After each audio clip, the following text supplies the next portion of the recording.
evening is Imam Muhammad Abdul Alim out of Philly, and he's going to share with us the directional language for community life progress. And before, Assalamu alaikum, Imam. Wa alaikum assalam, brother. How you doing? I'm blessed, and I want to begin the program by asking you to give us a little background about yourself. I'm going back to that early format. I would ask the guests to share with us, because what I'm trying to get myself and the audience to see is uh, how similar we are in terms of the urge to do better, Mm-hmm. Mm-hmm. make a connection, to feel uh, to not only feel but have a sense of our own value in Yeah. terms of living this life and connecting to make our life and the life of our family and so forth better. You Mm-hmm. know, so if you just give us a little of your background in terms All of right.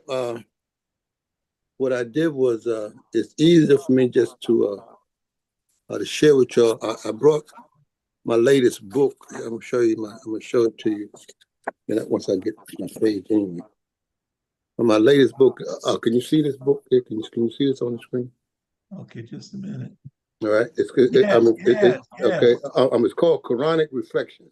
yes, All sir. right. This is my latest book. I'm in the process of doing another one.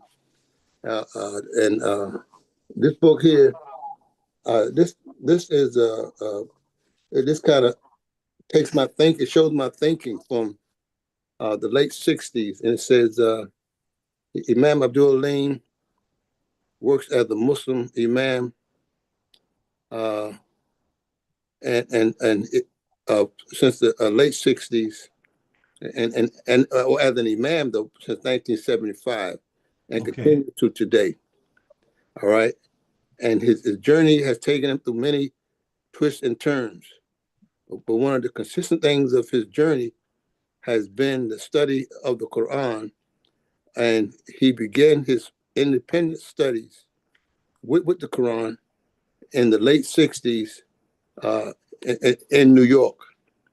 All right, and it goes on to say that he has also traveled extensively with Imam W. Muhammad since the early 1970s and prepared as a student of the Quran in Mecca and Medina, and and it says that we have been teaching Quranic Arabic and Quranic research skills, and it just talks about how we have tried to share what Allah has blessed us with by teaching Quranic Arabic classes, Quranic studies over the last 50 some odd years. And inshallah, we hope to share some of that with this group right here now. But this is my last book. There's another book. I was trying to find it. The first book that I did on in Islam, was as a young man back in the late '60s, there were no reference books on the Quran. At that time, we were studying both Maulana Muhammad Ali and Yusuf Ali Qurans, English, in our community. In fact, we wasn't studying, but those were available because it was against the teaching, yeah, overall teaching that we would read the Quran. That was not permissible. that's right. But I was somewhat of I would say, renegade, and I I was started the studying the same. Quran, I was the and I same. developed a book, a 5 volume set actually, of what we call a concordance, where I outlined where every word in the Quran was at. So if I'm looking for something in the Quran, I'm sure you've had this as a student of the Quran. You go look for something, and you don't find, you end up reading something else. That's right. But this book, this series that I developed, inshallah, maybe I'll find it. It's fine. So that was I did this back in the '70s. And so what happened was, uh, I got known in New York as the brother who broke the tradition and was studying the Quran. The tradition was the only one to study the Quran at that time was Honorable Muhammad. That's May Allah right. be pleased with him and grant him the paradise.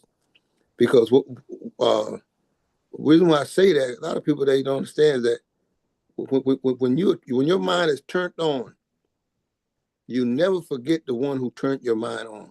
That's right. Now some people do, and they lose the benefit. I think a lot of I didn't, because I was able to take that spirit of independent thinking and actually again travel overseas, studied overseas, complete college, all the way up to master's. I should have went and got my PhD, but got kind of sidetracked. Uh-huh. Anyway, but anyway, so that's where I'm at now, and hopefully within the next few months, maybe about a year, probably about a year, I hope to finish up the book I'm working on now. That I'm going to be sharing some of it with y'all tonight. It's Good. called Muhammad, Prophet Muhammad, of the community builder and the civilization builder. I'm looking at how we'll be talking about, which I'll be talking about, inshallah, is how from the revelation of the Quran and its implementation, how Prophet Muhammad salam, how he built, first he built a community model. Then he built, from that model, we're able to build a civilization. Yes. And I hope that's what I hope to be looking at. But it all started with a great devotion to the study of the Quran. Because if you don't have good, solid appreciation of the Word of God, you're always going to speak in terms of what I call the day syndrome, THEY. The reason why you can't do something because they won't let us, day this, day that.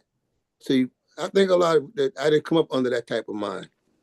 I believe that we have the ability. Allah wouldn't have blessed us to come through what we came through and still have to refer to other people for our ability to do it. Allah never bankrupt. And I Now say that to say that. you had this mind before the Nation of Islam experience under Elijah Muhammad? Yes, I did. Yeah, absolutely. Alhamdulillah. In fact, if you go to New York, ask the brothers about Brother Harmon X, and they'll tell you that I was called many things, and one was a big-headed scientist. Yeah. Yeah, Yeah. so Yeah. if I could find that one of the concordance, where I got some of my white, so I got to clean up my library. Yeah. Show that I've been studying the Quran, and I tell you my first I would study the Quran was this. I took a box of index cards, Mm-hmm. and what I did, and I started with in the name of Allah, and each Oh, time wow. that word came up in my reading, I'll put down the chapter and verse. It took me a few years now. By this time I'm in college. I started before I got to college. But once I got into college, you remember in the nation, you didn't have a whole lot of social life. So that kept Yeah. me kind of busy. Yeah. I wasn't hanging out partying and stuff. So it took me a few years to do it. But yeah, I'm going to show it to you, inshallah. But yeah, Okay. I had that type of mind. In fact, Alhamdulillah. I got blasted out by the late Captain Yusuf shot me, Allah forgive him, since Grand in Paradise, because I was big into selling papers. Yeah. And that was a no-no. That's a problem. Brother, That's you a better sell problem. those papers, brother. Big problem. Yeah, so and for what happened, so I ended up being this. I was in class C, I think it was. They put me in class C, where Yeah. I could come to the temple. I can go see the minister. Minister Farrakhan was my minister at that time, because Wow. Malcolm, right after Malcolm got killed, and he moved from New York, from Boston, down to New York. down to New York. Yes, sir. And what happened was I could come to the temple, but I couldn't go to the FOI class because I had too many questions that was about the teaching. Yeah, there were a few like you, not many. Yeah, no, oh brother, that's a whole nother story, because Yes, that sir. being one of the few, you risk your life because That's you had right. to make sure you knew the people you were talking with. Because That's what I used to do was, in order to get to the temple, I had to ride, I think it was the number 7 train. uh-huh. And I'll be on the train with a Muhammad speaks. Muhammad speaks, but in Muhammad speaks, I had the Quran. No, I didn't. I didn't. I had the book Arabic Language and Grammar by Johann Kapawaski. I don't know whether you're familiar with that name, but he was the No, first one we learned Arabic from. no, Johann Kapawaski. not familiar with him. Yeah, it was. Well, most people wasn't, because they wasn't studying Arabic. Yeah. But anyway, so that's a brief of my background prior to 1975. Alhamdulillah. Allah really blessed me though, because my wife and I, we were young college student, and we got married. And I remember this day so vividly. I don't the fact that we got married on November the 16th, excuse me, 16th, my wife be. November the 16th, 1974 was also the day the fish program was introduced. I Okay. missed that day because that was my wedding day. Yes. So the minister was supposed to do my wedding. I said, I can't come to the fish, supposed to have this big call out. Yeah. Everybody came out. I wasn't there. I was at my wedding. And so we got married in November, and the transition started in earnest in January 13, 1975. The man came to the temple and gave a lecture. Yes. But by February, when Honorable Elijah passed, uh, the whole world changed. The whole world changed because what was happening. I got to tell you this part. You got to understand this part. January the 1st, all the ministers, we would have these ministers classes, right? Uh-huh. Everybody, brother, there was some articulate speakers. Oh man, everybody want to be a baby minister Farrakhan. Except me, I stuttered, so I have a speech impediment. Yeah, me But what too. happened was February the 1st, they rallying off the teacher. They breaking down Yaku's history, the mothership, deportation of Moon, all this stuff. You probably remember that stuff, brother. You was around then. Yeah, I do. The black coffees, Yeah, big hit the sign. black coffee with no sugar, you know what I mean, and a bowl of bean soup.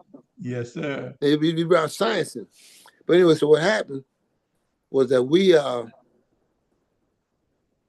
were called out on that Saturday, November 13th, 1974. And this one, we begin to see signs in the community, something big was happening.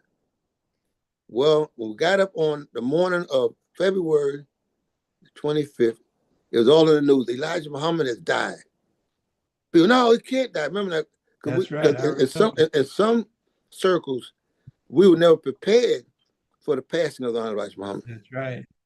And so what happened was everybody went going to Chicago, and we tried to put the best face on it, but a lot of people were shell shocked, to say the least. So what happened? So we get back. Now I'm trying to make a long story short. We now gotta go talk to the people, those who wasn't there. Now remember now, everything we have learned up to that point was completely null and void. You couldn't bring any of the old language to the new environment, and you didn't know the new environment. Right. All right. Now here, this way, sometimes when you're the odd man out, when the season change, you become the flavor of the month. All Yeah. right. So what happened was, I was asked, well, the man would give these long khutbah, lectures, not khutbah, it wasn't khutbah at that time. And you can ask, well, sister at that time, what was her name? Well, anyway, Aisha Mustafa. She was a young sister. Her job was to summarize the khutbah or the lecture of the imam, and then we would ship them out to all of what called the regional ministers. And their job was, since you don't know what to say, just read these ministers' kits. A lot of people don't realize that the brothers couldn't say nothing. What could they say? They didn't know the language. It was new. And so what happened was that was a big part of my job. I started being the head of the ministers class, and I was teaching them. I taught them how to pray. I taught them, different things. It's in New York, and then later on, I did it in Philadelphia, and that's how. And then later on, when Minister Shabazz, Jeremiah Shabazz, became the regional minister, and Minister Farrakhan got moved to Chicago, Minister Jeremiah wanted me down in Philadelphia to teach his ministers the religion. So that's a brief of my history. There's Great. more to it, but obviously Great. to see that transition, and we've been trying to help people make that transition since 1975, man. Because we got so much. It was another trauma in the list of traumas that we have experienced as a people, because we could not accept that the Honorable Muhammad had passed, and we didn't know which way to go. and brothers who knew something about Islam, knew something about the Quran, could help the imam in teaching the imams, the ministers, how to pray, how to lead salat. And it took us a few years to do that too. Yeah. So that's been our main work, is trying to help people get over the trauma that we've experienced. And and and here we are now. But see, let me say this, brother. I told you before, and I said it also on Sister Fitra's study out of Islam. We have suffered so much trauma that we live in denial that we even have it. That's an interesting point. Well, think about it though. Here we are. I've seen it. We've had we had 33 years of the Imam. We got all kind of books, but you don't always see the progress that we should be demonstrating by having all that material. Think about it. We've had 33 years of the Imam, and many of us, myself included, we traveled around from city to city with him. And then we had brothers making tapes and passing out the tapes. But yet, I go to when we had the 50th anniversary, I thought people were going to give a report on what they have accomplished. Yes, sir. We didn't do that. All we did was had a big, I would say, we had a big convention. I think we now need to begin to look at where we at and where we're going. That's one reason why I agreed to do this program. I think that we, as we get older, because I was in my early 20s when this whole thing started. I'm in my 70s now. That's over 50 years, and I want to live to see some of what we were trying to do establish. I don't expect us to still be at the same spot we were 50 years ago. And that's important. I listen to language. We have a brother that joins us on a regular basis in support of the program. I don't see his name Mm-hmm. among the participants. Muhammad Sharif, you may know him. So I know Muhammad Sharif. He's Yeah. the brother that started with the Okay. say the Buy Black. No, no, That's the no. one. This Muhammad Sharif is out of well, he's out of New York by way of Montgomery, Alabama. Oh no, this Muhammad Sharif. I'm talking about is the young brother who he did the he was the first to put say the Oh, products on the I, internet. yeah, I worked with his father on the fish program, Where in which city? Washington D.C. Okay, yeah, okay, yes, all right, Yeah, all right, his yeah. That brother. Now see, just to kind of change the focus, but uh-huh. that's a young brother that I have a lot of hope in him because he understands that you got to break the mold. You can't. Our people tend to be first to be second. Yeah, Now, what do you mean by that? Is that we have an idea, but we won't act on it until somebody else act on it. I understand. All right, let me explain it a little further. I think I want the audience to hear this too. See, we have different programs.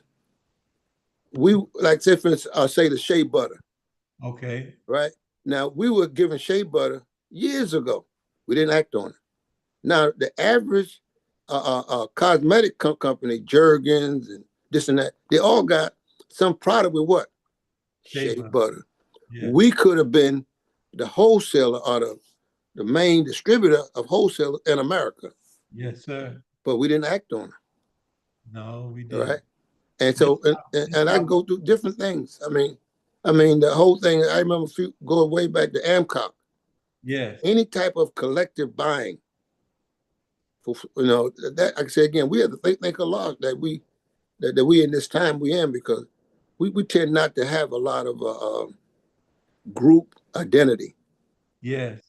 Like we tend to be, we got the blessings, but we don't share it. Yeah. Mm-hmm. Yeah. But I that's your mentioned brother. his But name. Muhammad Sharif though, there's a group that he belonged to. It's called the Collective. Yes. I have great hope for them, and they recently had a meeting in Washington D.C. and because I was telling one of the brothers who's heading it up, brother Omar Kareem. Uh-huh. All right, you probably know his father. His father was out of Detroit, but then he moved to Memphis back in the early part of the mission. Well, Omar is his son. Okay. All right, Omar Kareem, and Mm-hmm. and they have a thing called 100, the plan of 100 planning, and they're looking at what can we achieve over the next 100 years, and they had a big meeting, and they Wonderful. did it very professionally. They wrote it down. Remember, I told you before about the whole thing of directional language. So Yeah. you got to know where you're trying to go, and then what are the benchmarks you hope to see as you go forward. You can't tell me that you are following the commentary of Imam Muhammad and you have no plan for its implementation. You're only kidding yourself. Time Yeah. will go by and you won't have nothing accomplished. Yeah. So yeah, but that group is called a collective, and according to what they told me, that they hope to have this in every city where some of the professional brothers and sisters are doing this independently of the masjids. Because our masjid, we tend to get caught up in what I call masjid political maneuvering. Okay. Who the imam, who giving a khutbah, who you like, who you don't like. That won't get it done. It hasn't got it done. But we have to study clearly the prophet's prophetic model and try to follow that. I agree. And that's one of the issues, the application of the Quran and what Imam Muhammad called Prophet Muhammad's procedural integrity, Right, the establishment of the community life right. based upon the Quran, but Mm-hmm. in a way that all of the citizens understand, that they have an opportunity to participate, but this is the framework. Right. Don't bring your paganism. You can keep your paganism, but you're not allowed to inject that into this framework. That's right. That's right. Well, see, and that's a big part of what we struggle with every day. Yes, sir. That's why I gave that example. I don't know whether you caught that, but too often people, the reason why they don't do things, they say they won't let us. See, Yeah. that's a paganistic idea How so? because who's God? They are Allah, That's right. right? And if when you Yeah. study the Quran, Allah is showing you that when you put your complete faith and trust in Him, you will get the job done. But if you use a mythical God called they, that's going to hold you back. And you find that people who haven't been successful, they constantly say they. Because you got to keep this in mind, brother Omar. I mean, brother Michael. So many of our people, and Muslims throughout the world the same way, by the way, they don't appreciate the revelation of the Quran, which deals with establishing the identity of God. Who's in charge? The powers that be in the world today are Allah. Allah, right? Yeah. Yes. Well, if you really believe that, why don't you do what you're supposed to do? That's what Allah asks in the Quran. That's right. Which of the favors of your Lord would you deny? Not only that, but why do you say what you don't do? Yeah, absolutely. Back in 2022, my family, my wife and I, I was invited. My family was invited to a conference in Abu Dhabi. Everything was set up, ready to go. And I've been going to these high level meetings for many, many years. But I see that the Muslims, I'm talking the leaders, a lot of them got the same hang up as many members in our community. In other words, they think that the Western powers are almighty. So lot of the believers, they believe, but they have doubts. Yes. So here we are. So we were going to discuss peace. It was a peace conference in Abu Dhabi. Before we can get there, the war, it really wasn't the war, the massacres broke out in Gaza. Mm. And if you think about how many times did the leaders meet together for a photo op, but nothing got accomplished. So much so that people in Gaza are being massacred. Now, prior to the conflict breaking out, everybody knew that Gaza, and they said it, Gaza was an open air concentration camp. Yeah. Remember saying that? Well, then tell me how you're going to fight a war with somebody who you got a wall built around them, and and you control the water, the food. That ain't no war. No, it's not. How is that a war when you got control over their very life and you can kill them at will? We have never seen them fighting any firefighting. On that. Yeah. You've seen the people in Gaza get killed. Bombed You've and never seen them in a all out fight because the people of Gaza don't have nowhere near the weaponry of the people of Israel. Let's be honest. Let's look at it. I'm not taking you to take sides, but my point is, there's no way that the people of Gaza, the Hamas, anybody else, going to beat America. And you know that America, if America, just like they did in the '68 war. yes. You know, so I'm just showing us that same mentality. My point is that same mentality is throughout the Muslim world. Now you introduced something on map 5 with the Brother Fleming, Sister Amatala, Mm-hmm. and Sister Cheryl Sutter. Uh, you introduced something in terms of the trauma responses, but the idea of fear, as I understand it, uh, anger is a fear response, Yeah, but anger, yeah, it's a fear response, but it hides your real problem. Thank you. See, when you angry somebody, it's a sense of helplessness.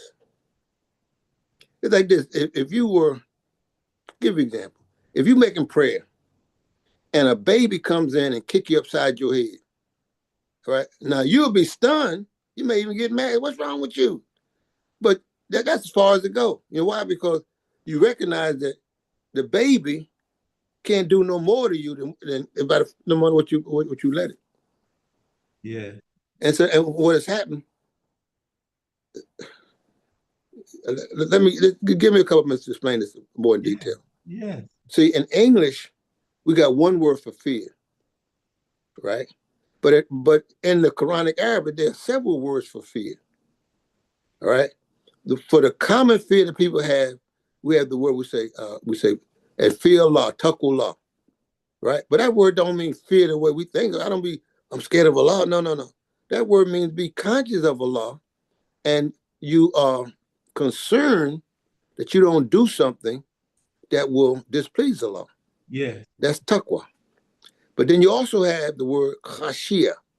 Now, khashiyah is the type of all inspiring fear because you have been able in your own life to witness the power of God and you know what Allah Most High can do. Mm. That's a different fear.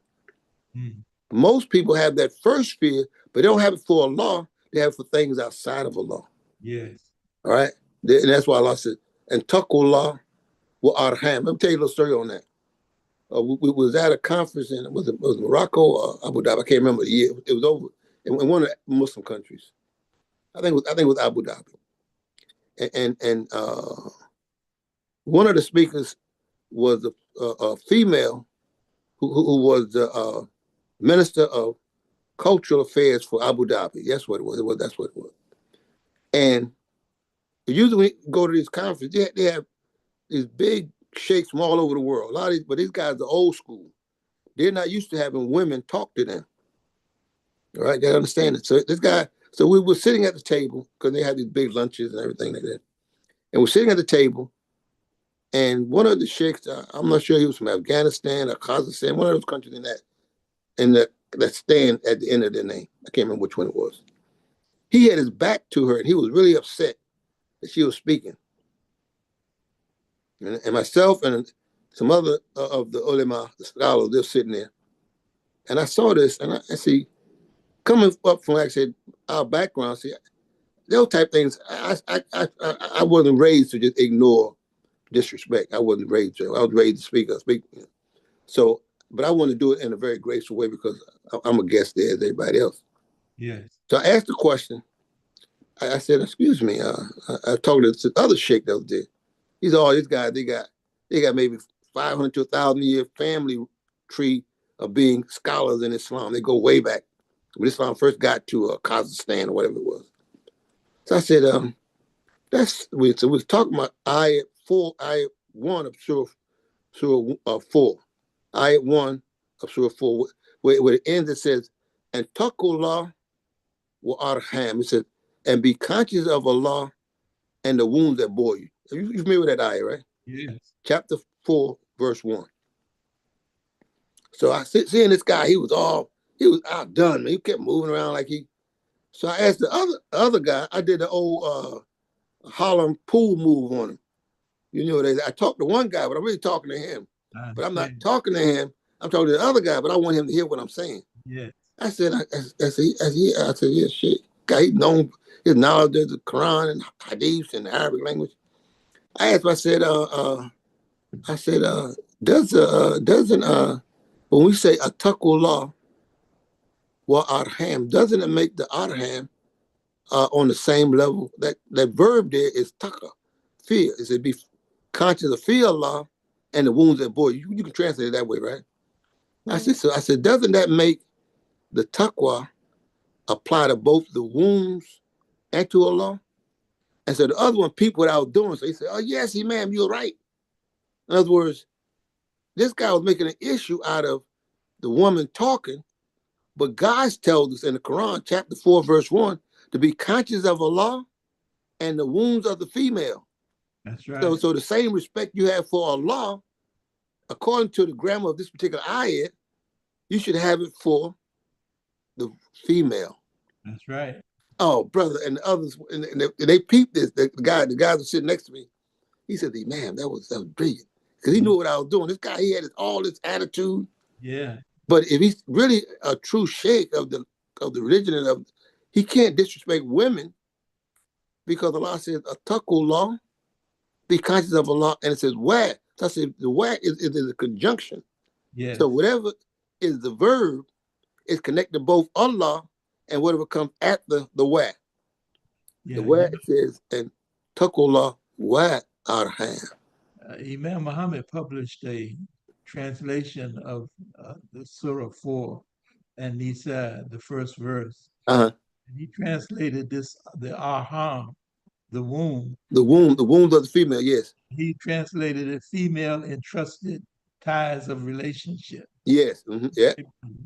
But the fact is women there, Yeah, and I was pointing out that according to the grammar of that ayah, they have equal respect. I understand. hmm And, I, But and see, so much of what has happened in the Islamic world is that they put down the women so much that that's why we're in such bad shape. One of the reasons, anyway. yeah, but that's culture. That's cultural. That's not the religion. That's right. And you can be blinded by your cultural sensitivities in how you read the Quran. That's true. hmm Yeah, you see it every day. Yeah, absolutely. And I Uh, said, and the more you associate with them, you see it even more. What And do they, you think? but What do you think of this sensitivity we have here in America of individualism affecting our reading of the Quran? well, a number of things. Firstly, it not only affecting our reading of the Quran, it's affecting our implementation of the Quran. Yes, that's really what I'm getting at. Okay, right. Okay, so because what happened is this: we struggle to learn a little bit of the Quranic Arabic, and when we don't try to implement it. See, we try to implement it, we realize that we need the community support. See, Yes, it's easy for me to tell you what I think it means, but to show you what I think it means, I'm gonna need someone else to help me because the things in the Quran are talking about developing the fullness of the human being, which requires a community environment. yes, If you don't have a community environment, you can't apply the whole of Quran. yes. There's an ayat in the Quran that many years ago got my attention. hmm Uh, save yourself and your family from the fire, Hmm. whose fuel is men and stones. But every time when I first started reading it, I saw with the sensitivity I had about Prophet Muhammad that it was the family, human family, Hmm. not just our individual family, Hmm. but to save the human family Hmm. from the fire. And that the Quran was the method by which the Quran and the life example of Prophet Muhammad. Yeah, but see, but again, the word there for save is from the same root as taqwa. So one, the word taqwa can be fear, or it can be saving. When we say save, we're talking about make them aware of their responsibility Yes, that that comes up in our passions.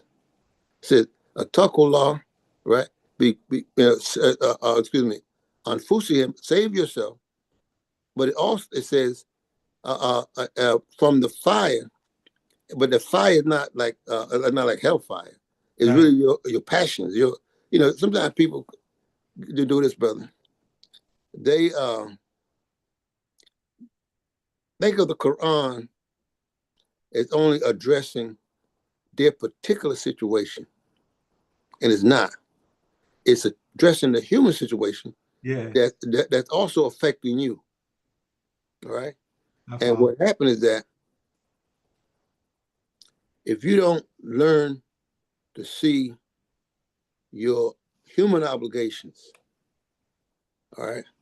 For example, there's a surah, I think Surah 8, verse 1, called the spoils of war, Mhm. 8:1. And the question is that the believers ask the question, uh, uh, who do the spoils of war belong to? It was a discussion after one of the battles. So the revelation comes, the spoils of war belong to Allah and His Messenger.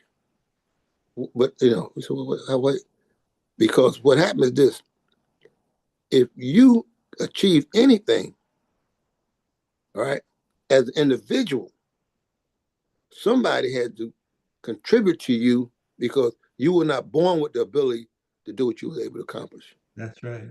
So it says, so who does it belong to? Does your success belong to you?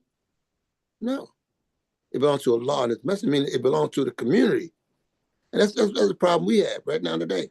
It's We have difficult a lot of to people do that. who's like I said before, when I was a young man, I was probably one of the few educated Muslims in the community, and and there was a lot of good people that did, but they didn't have the skill set. And so I ended up being, like I said, I was the director of education, I was director of Islamic studies. Why? Because you got the skills. I Yeah, didn't go to college so I could just go out and get a job and come to the masjid and give a few dollars. We needed skilled people to advance our educational system, both for adults and for the children. yes, It was so I had to, things I may have wanted to do. I had to make sure that I first reach back and help out the community.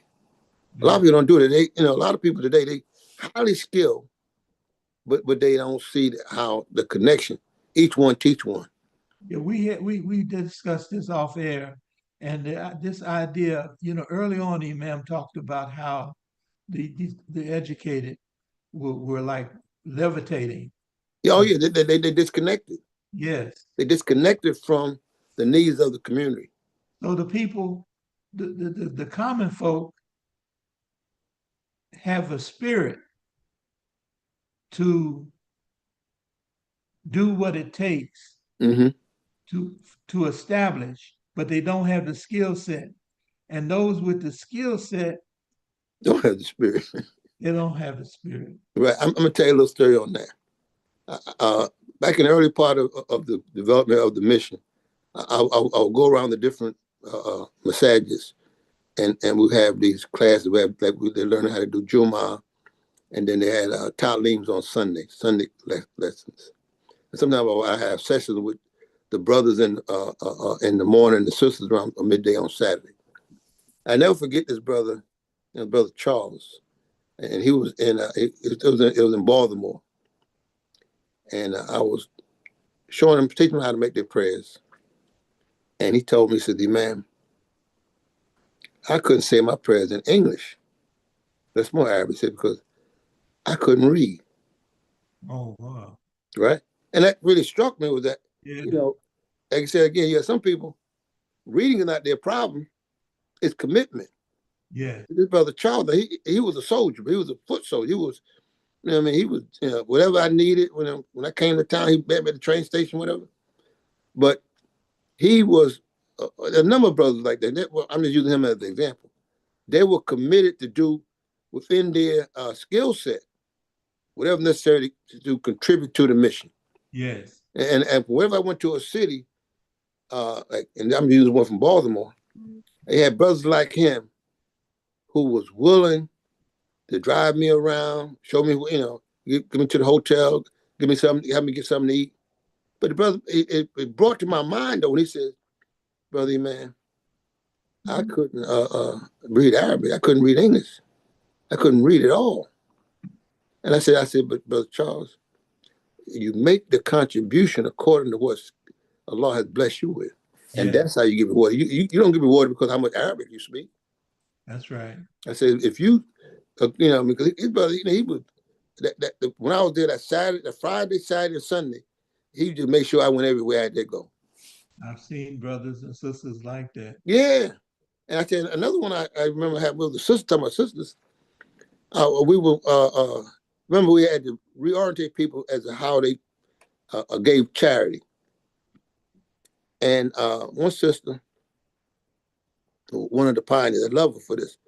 She told me that she'd been given $1.25 to charity, and she pulled out a stack of charity receipts going back. It had to Yeah. be 10 years. Yeah.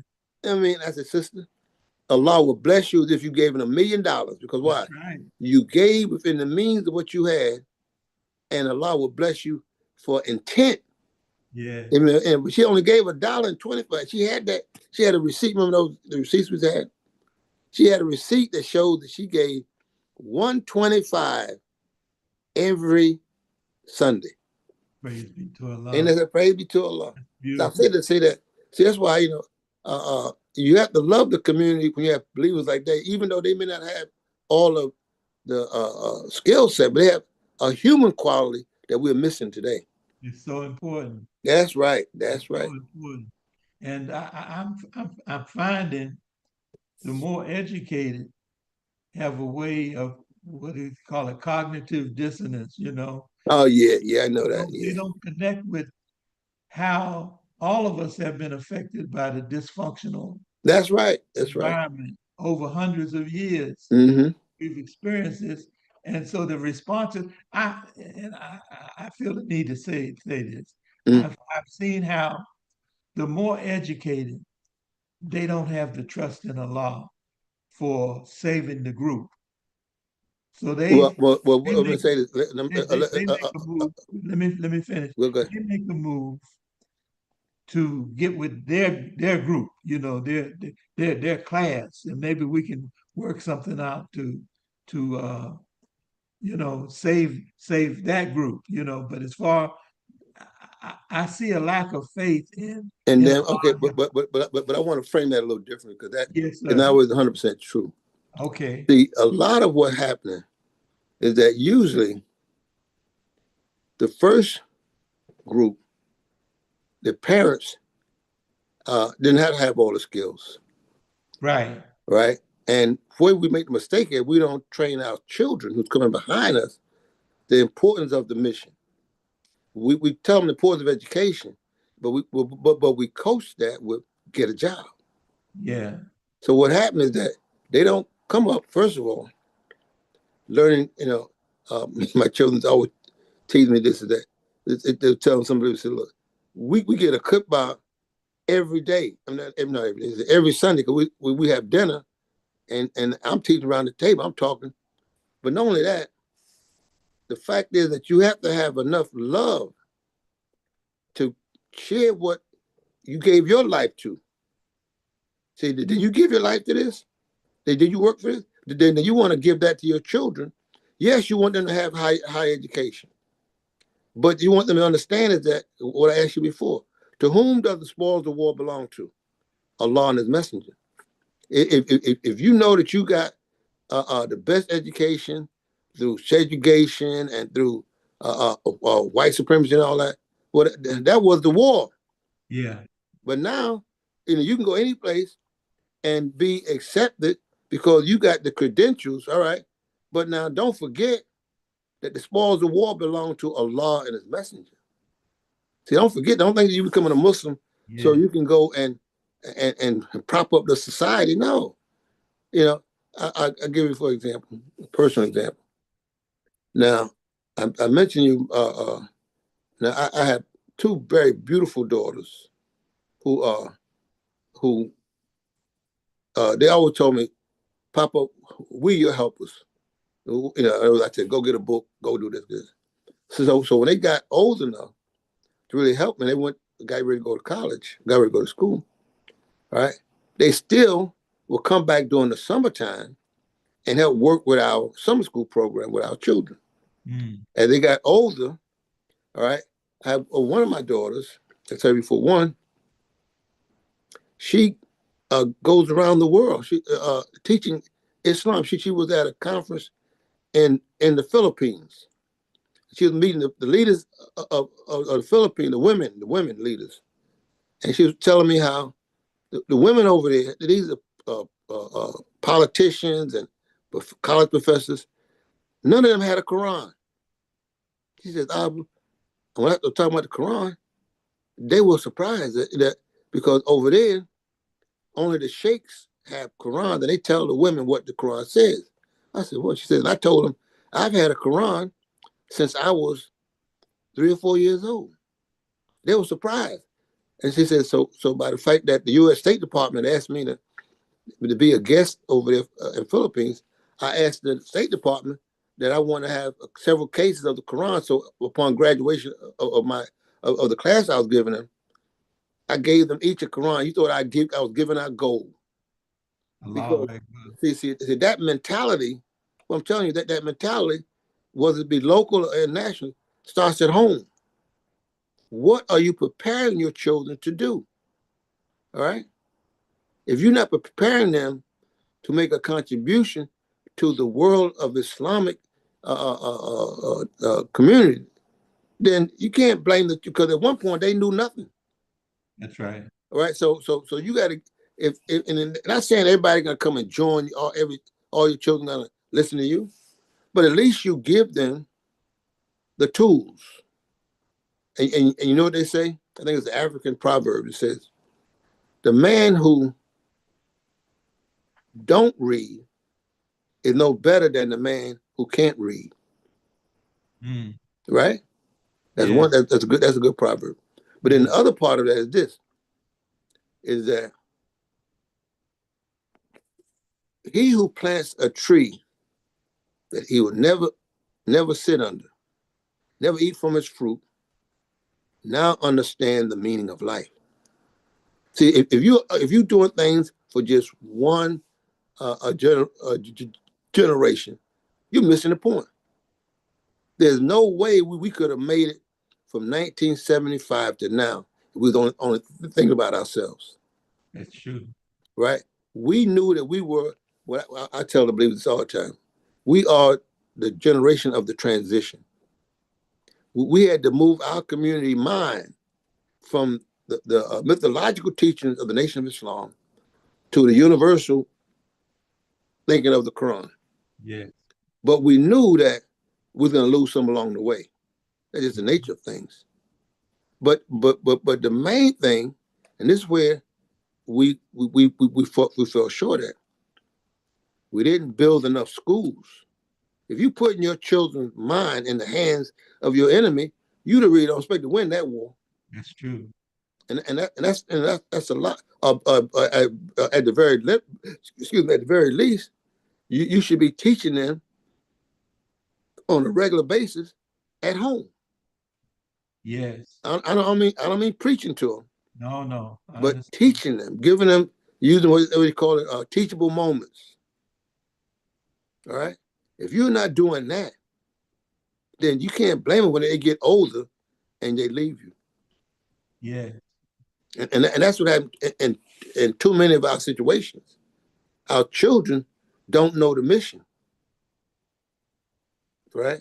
You know, they have Muslim names, but no Muslim knowledge, yeah, all right? And we're busy trying to teach each other, talk about the adults, and we're letting the children kind of, they're being taught by the TV, the social media, whatever.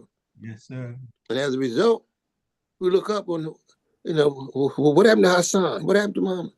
The world got him. And And how did I told a group of young sisters, I said, look, this world will teach you nudity before it teach you modesty. That's right. It have you taking your clothes off, you have barely put them on.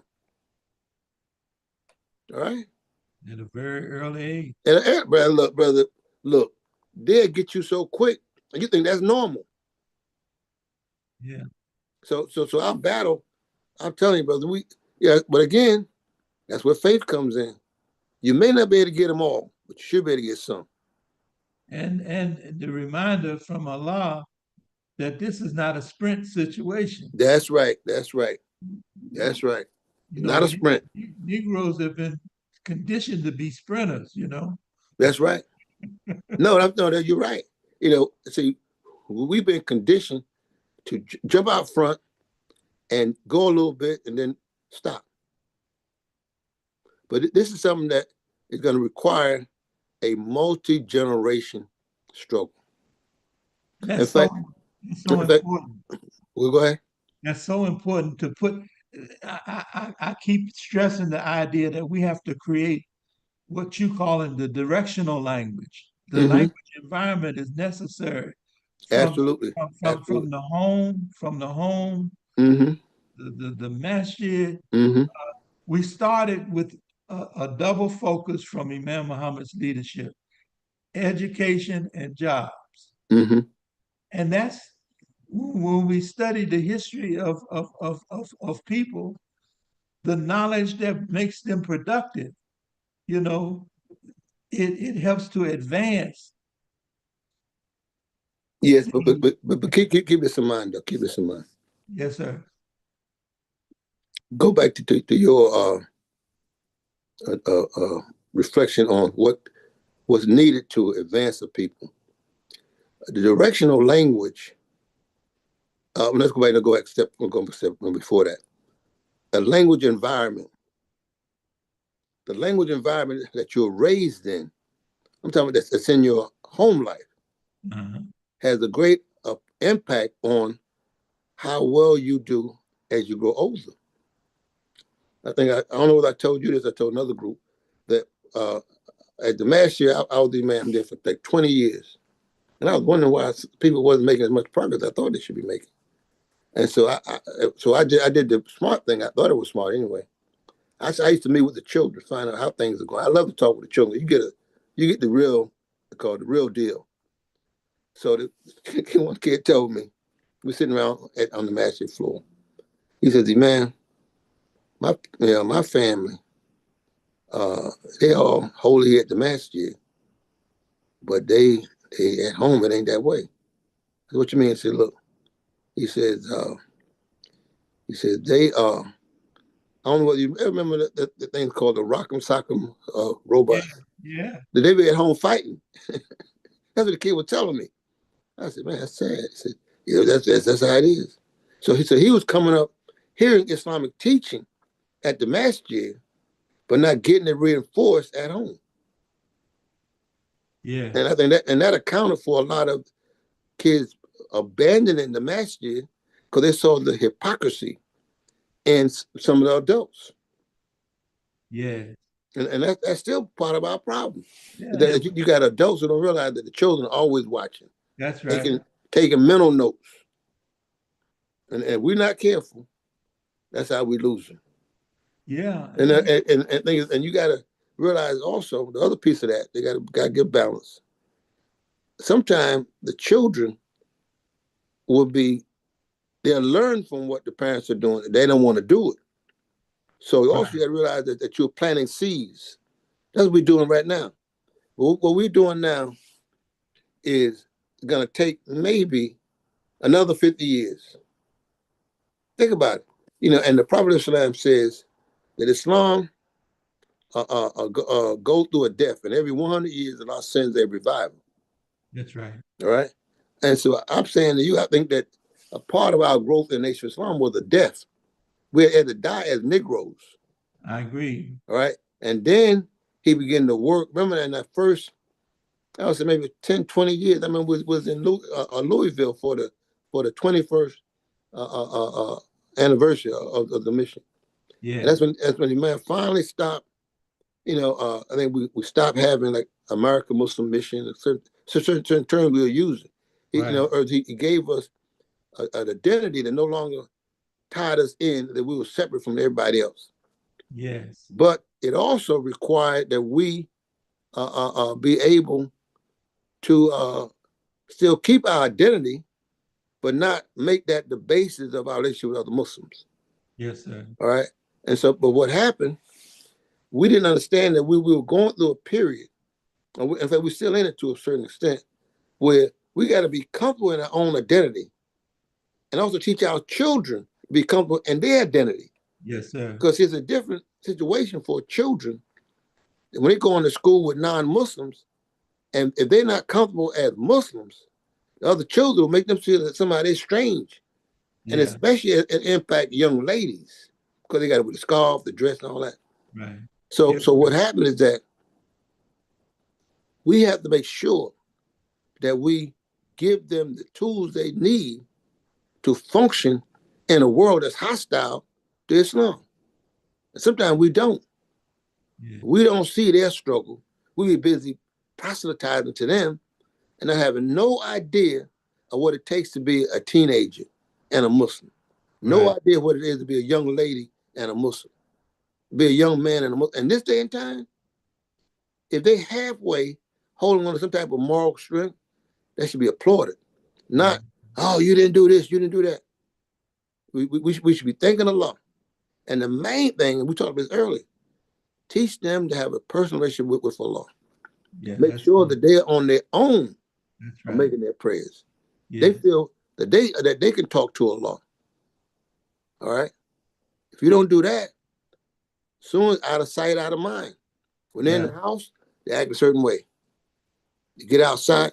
If I tell you, uh, situation in Philadelphia, we got so many Muslims now. I mean, look. In fact, the principals and the superintendent, I have meetings with them every Ramadan. Every Ramadan, because they want to know.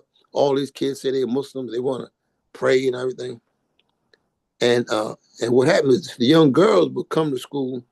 A lot of people in Philadelphia, they wear the Jamal. hijab. I guess that's not really a word for it, Jamal.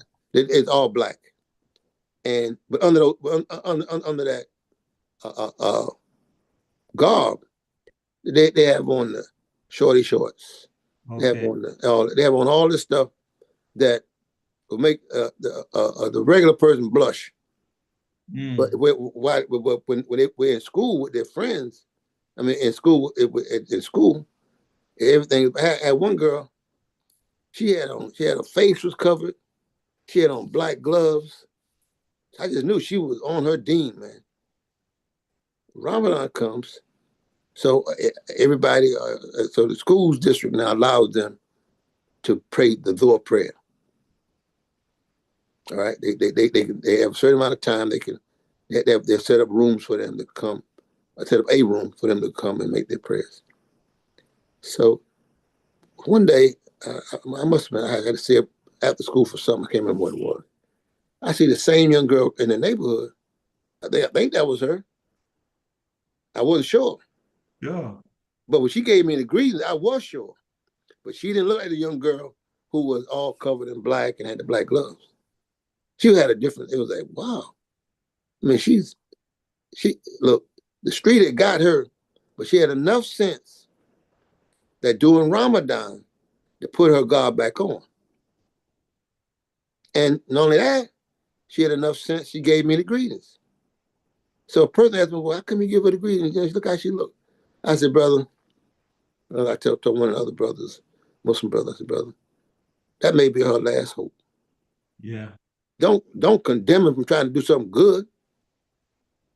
Just Yeah. hope that Give. she can hold on to that for more than a Ramadan. Yes. So a lot of times with us, see, we want to be judge and jury. But I told my brother, were you so holy when you was that age? No. Yeah. You was out there partying hardy, and then later on you decided to become a serious Muslim. I did that right.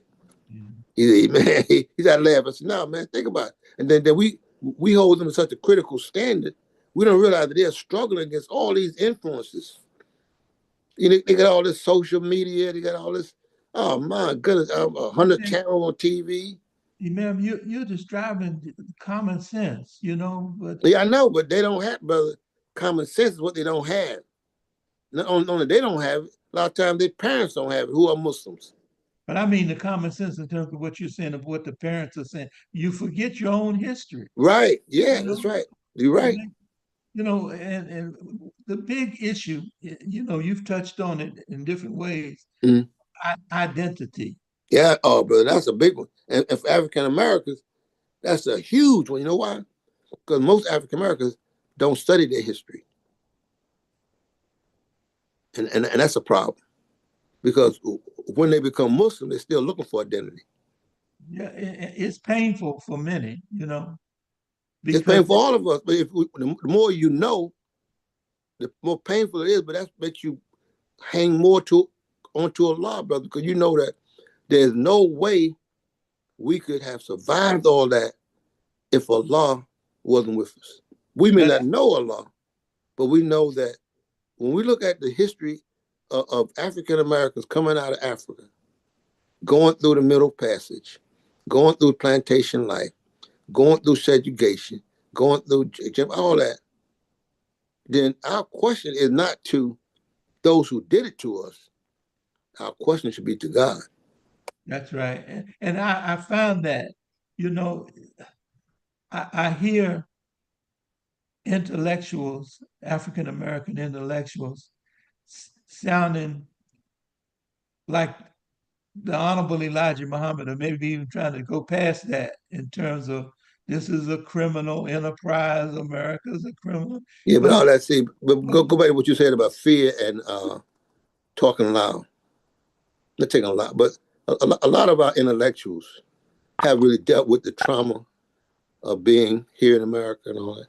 So a lot of that thing is, and you look at the leadership styles. I'm not gonna mention no name, but they're not given a scientific analysis of our situation. A lot of people think that they're being a leader, they're not being sober minded, but it's talking trash to white folks. yeah, And I was telling the brother, and he's not about association. I said, brother, how did Allah tell Moses to go to Pharaoh? I said, Pharaoh was the biggest oppressor in history. That's why he mentioned so much in the Quran. yes, What does Allah tell? How does Allah tell him to go to? Talking tough to him? I tell him to go speak to him gently. yeah, the latter, yeah, That's right. Laenda. Laenda means gentle and smooth. You don't want to upset him. He's already he got you under oppression. mm-hmm, But for us, if we thinking that, you ain't a man unless you questioning the white man out. No, that's not. You look at the strategy that God gave Moses about how to approach Pharaoh, and that's how you approach the powers that be. I have found, and I'm thankful and grateful to Allah Mm-hmm. that Imam Muhammad, because of his faith in Allah, Mm-hmm. has that with that faith perception, he's able to show that everything, that there was never a time when Allah was not in control of the That's situation. right. That's right. This is so important for us to Mm-hmm. heal our traumas and whatnot. That Mm-hmm. Allah, it's just like the Prophet reminds us that, and I think it's Allah in the Quran, that which was going to pass you by was going to pass you by. but Hmm. that which is going to befall you is going, you don't escape it, you Right. know. And it's for, but so it's, since you can't escape, the, the curiosity should say, well, why am I going, why are we going through these circumstances? That's right. That's right. What does Allah want us to understand from this? Hmm. And we've got a Very hand good. up, Muhammad Sharif. A welcome to the conversation. Assalamu alaikum. Where my son? How you doing, brother? I'm doing good. How you, brother, man? I'm blessed, bro. I'm blessed. Allah Akbar. Man, Michael, how are you? I'm blessed by the best, brother. You know, I've been thinking this for a few months now, and that is, I can't hear you. what are we going to do concerning what Moses did? Here we are.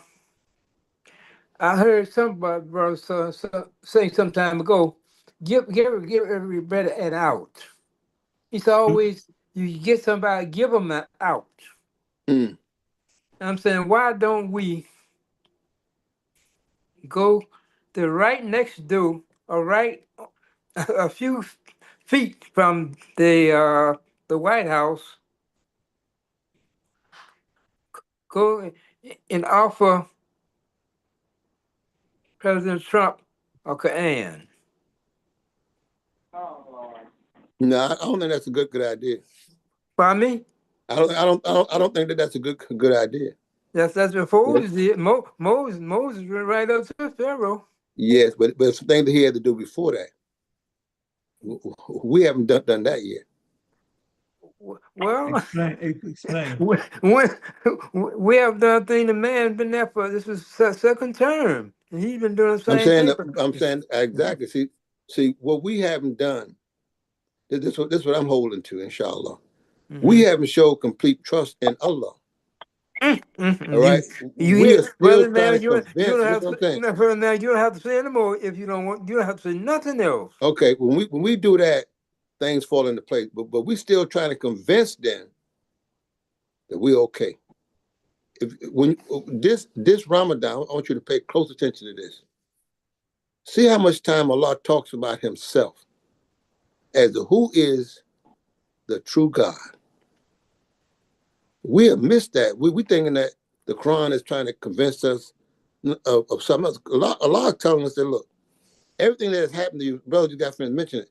Allah has never been absent, but we haven't turned to Him and trusted Him Yes. and believe in Him without reservation. Yes. When you get to that point, you can go to anybody and talk, man. Right now, we're still in this state of trying to convince people that we okay, they okay. That I mean, no, I'm hoping, inshallah, that we will come away. Like look at the Prophet Sallallahu. He gave complete trust to Allah. He wasn't trying to convince the Meccans that he was all right with them. No, at some point, Allah showed him he had to leave them to establish Islamic community life. Yes. Put his complete trust in Allah. And in time, when he go back to talk to the Meccans, he went back to take over. He didn't go back to convince them or nothing. And that's what we got to do. We are not convinced yet that this religion works. But I'm telling you, I've been to different cities around the country in our association. And we still got this thing where we're trying to be nice to people. We socially, we can be nice to everybody. But we got to become nicer to ourselves that we are trying to convince each other that Allah is with us. I don't think some of us really believe that. Yes. I think that we are afraid to step out there on complete faith. I think a lot for the Imam for this, because the Imam showed us that everything he had, the comfort in his father's house, he had to do what? Leave that. That's right. And thing is, and he had to go out there and suffer out there. He didn't give up. And think about it. When he came back in 1975, he came back to lead. That's He didn't right. come back to please nobody but his Lord. And that's what we're missing. We're missing that unwavering faith that Allah is with us. I tell my children this all the time. I say, look, I'm not going to always be with you, but Allah will be. Make your commitment to Allah. Yes. I said, when I'm dead and gone, still with this. Because Allah That's right. is never bankrupt. The same God, I'll give this for example. Other people in the history, let's look at the Arabs. Mm-hmm. Think about it. Allah gave them got the Arabic language. It gave them oil, great wealth, because they stuck with the Quran. Okay, my question is, what if you stick with Allah? What do you expect Allah to give us? He's never bankrupt. We have to go borrow nobody's thrown away, stole from their closet or something from their attic. What do you expect from Allah at the not just us, but our ancestors, going all the way back, all they suffered? What do you expect from Allah? I ain't worried about nobody in the White House. I'm gonna tell you for you, I'm a personal note. My youngest daughter was President Obama's. No, she was the president. President Obama, President Trump, and President Biden. She was a special counsel for them on constitutional law. She worked in the White House with the president. They had other counsel, but her specialty is constitutional law. And she said she just got tired of the people around him telling him things that was against the Constitution. So this past year, she decided to leave. She went with I think Price Waterhouse. She went with them. But she said, look, she said, Abba, people compromise on what they know, not because it's right, but to get favors from the one who think got power. They think Trump got power. That's no, right. brother, he don't have no power. Allah permits him to live like he permits us to live. That's right. We got to have the confidence to begin to trust each other and build a demonstration of what Islam means and the favor of Allah. And I tell you, the question that I've been asking myself, which of the favors of your Lord would you deny? You think about Allah is blessing us, man. We survived all that. We made it through all those, and we made it through the transition. I'm telling us, we ain't no babies. We the old heads. We the OGs now. Look, we have to have the confidence to put our complete trust in Allah and build community life as an example to the rest of the world. Why I say that? Because we have nothing else. Everything else was taken from us. We had nothing. What? Tell me what we got. So our plea, our question, our concern goes to Allah. Oh Allah, I try to be true to you throughout my life. It's been a struggle. I ain't always been the best of followers, but I pray that you accept the service and reward us with the best of rewards. Ameen. Ameen. Because how we got to be. And we got to teach it to our children. And look, when you think about how far we've come, only by the grace of God. That's true. And the more we remind ourselves of that, I think the greater the blessing is going to be. Gratitude will take us a long way. That's right. And right now, we're not showing it. We're not showing the gratitude of people who, just a few months ago, a few years ago, they don't want to use the N word, but we were the N word personified. Yes, sir. But now we can, I tell you, brothers, some of the things that I've been involved in just in my own little limited life, I know there's no God but Allah. I know. There's no way possible that a guy from the streets of Harlem can go all the places I've been. Yes, sir. So if I tell, and there's an issue that we have to get over. We have to get over making comparisons with other folks instead of comparing the blessings that Allah has Already favored gave us us. That's with. right. That's right. You know, That's right. you Well, but know, not only that, brother Mike. Well, what we have to learn to do is give thanks to the blessing that we have yes, and recognize that the fact that we are blessed, absolutely. that we are blessed because we look at, you know, uh, all the things that we've been exposed to. This average human being would have given up a long time ago, but Allah is with us. Is with us. That's why I tell you the challenge we have now. We gotta leave a demonstration because otherwise people are not going to believe that what we have experienced is we experience it. Yes, I mean, we all are older now, but just the fact that we've lived, and we can say to the world, all that was thrown at us, it didn't break us that's by right. Allah's grace. That's right. And that's something that we have to constantly remind ourselves. We didn't break. And I say again, if Allah says He is the Lord of all systems of knowledge, right?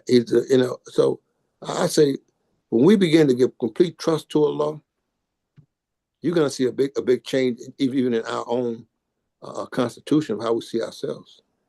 We still got too many false gods in our mind. Yes, I share with people if you watch how someone lives day to day, Mm-hmm. you can see where their devotional attention That's right. is, you know, and that's what's important. You know, the previous scripture talks about where your treasures are stored, you know, That's right. and we've got listen, Muhammad Sharif, who spoke with you, he reminds us that there are consequences and repercussions for not doing what you're sharing with us. Absolutely. You know, and we have to understand that Allah says, I hear what you're calling for, answer my call. That's right. And there are consequences for not answering the call of God, Mm-hmm. Mm-hmm. you know? And Well, so, what think about this, brother yes, Michael? Think about this. I will tell people this. Now, I've been a teacher of the Quran for over 50 years, but I realized that, like I said, I gave those examples of believers who couldn't read and all that stuff like that. But also, I know people who had no problem reading, but they had no commitment to read. Like I said, the yes, man who won't read is no better than the man who can't read. Why do I keep repeating that? For us still to be struggling, we really want to know God's plan for the human being. You got to go to the book of God. yes, You can't speculate. You can't make stuff up, right? To get the most from Imam Muhammad, you're going to have to go to where he went with the type of mind he has, which is the independent thinking mind, and have that conversation with Allah about your own situation. yes. Nobody knows what you're going through. All right. Nobody know that. I don't know. Only Allah. Only Allah knows. And you have to have those regular conversations. I don't know how many times a night you get up at night to use the bathroom, whatever. You got to talk to Allah. Yes, And you got to not only talk to him, know that he's listening. yes. I want to open it up. Imam DeLacy Umar, Yeah, you had your hand up. Your yeah, mic is open. Welcome. yes. Salaam alaikum. Salamu alaikum. Wait, my son. Hold on, sister. Hold on, sister Amina. You're next after DeLacy. Hold on. Yes. Salaam alaikum. Wait, Delisi son. out here, Melbourne, Florida. Imam, I tuned in on Map 5 when you were addressing issues, and you gave some Quranic references, and I have a sight impediment. I kind of missed them. I know I can get them. I'm not, and I know you were going to come back and do more of that. Yeah. But Well, now on that point, for for that program, I gave them a manuscript that they should have online for you to get the whole thing. All right, thank you. And Yeah. I just wanted you to maybe reference some of the ayats that you were compiling, and I guess we wanted to see how that would be obtainable from you, as well as Well, okay. Well, that manuscript, let me share. Over the years, I've did a number of workshops. In fact, some of this out on YouTube, where I did comparative studies on the Quran and the Constitution, as far as American citizenship and the Constitution and the Quran, right? mm-hmm. And I put it all together. So if you want to get the complete package, Sister Amatullah has a website or something that you can just go and download it. Okay, appreciate that. And Share some Delay, thoughts with us on the Quran and its importance, especially with Ramadan coming, inshallah. Okay, well, I'm glad you mentioned that, because the next lesson we're having, inshallah, tonight we'd just like to get together and get to know each other. I want people to feel comfortable expressing their thinking. But I think what was the next one, brother? Was like on the next week, the 22nd. Okay, 22nd. I wanted, after y'all got to know how I my way of thinking, that you would tune in next week, and I want to go through a number of things on the Quran in depth.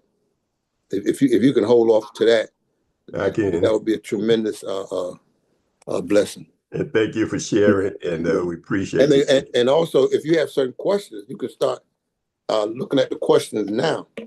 By looking at the questions now, writing them down, and I think that would be a great help for next week. And I have, DeLacy, I have those verses that the Imam quoted on map 5. And yeah. He's gonna be back on map 5 February the 2nd. First Monday in February. And Imam, are you doing, I heard you mention you were writing a book or something about these issues. Did I hear that as well? Yes. I've been working on that. I've been working on that for the last a few months, well, maybe longer than that. But yes, that is something that's up and coming, because I showed them the last book I did was on Quranic reflections. I try to put together something that will help believers get comfortable with the Quran. And the last one I did, I tried to deal with subjects. I think I started this when I was on Hajj. I took a group on Hajj in '94. Was 94 and 96. Anyway, and so I took those lectures I gave while we was on Hajj, and I added maybe another 250 to 300 pages to go along with that. So I'm hoping to do that. Hoping to have that done. But that's what I was working on before. I'm tell you a little secret. Not a secret, but I kind of stopped doing this for a while, just before COVID. So at the COVID, just COVID was starting, and I hadn't really got back to doing a lot of these type sessions like what we're having now. Yes, sir. And so, but what happened was, Sister Fitcher, may Allah bless her with a speedy recovery. He asked me to do a piece on Study al-Islam last summer. And so from that, then Sister Amatullah asked me to do something on Study al-Islam, AM 360. Map 5.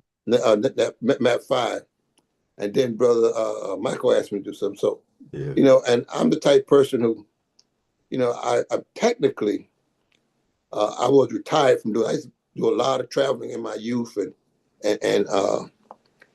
then I decided to. Imam Ali, yeah. For us, retirement is being on your own clock. Right, that's what I'm saying. I was on my own clock, but that's what I'm saying. Ma'am. Thank you so much. Okay, but what I was hoping to do was to spend that time to write my memoirs, because I no longer had the obligation of being a resident imam. Yes, that was the main thing. So this right here, this is like retirement, because what happened is that I can do your program on Thursday night. Hers was on what, on Monday, a night shift. Yeah. right? And then I do a couple of things. And see, the blessing is I don't have to stand up for Juma. See, Yeah. I used to get quick-bars and ta'leems, or especially ta'leems, that would go for hours, but people had so many questions. But now, alhamdulillah, I'm not doing the Jumas anymore, because my health was, I was wearing myself out, man. Yes, You know, sir. standing up for the Jumas, then everybody got a question. I mean, that was too much. Yeah.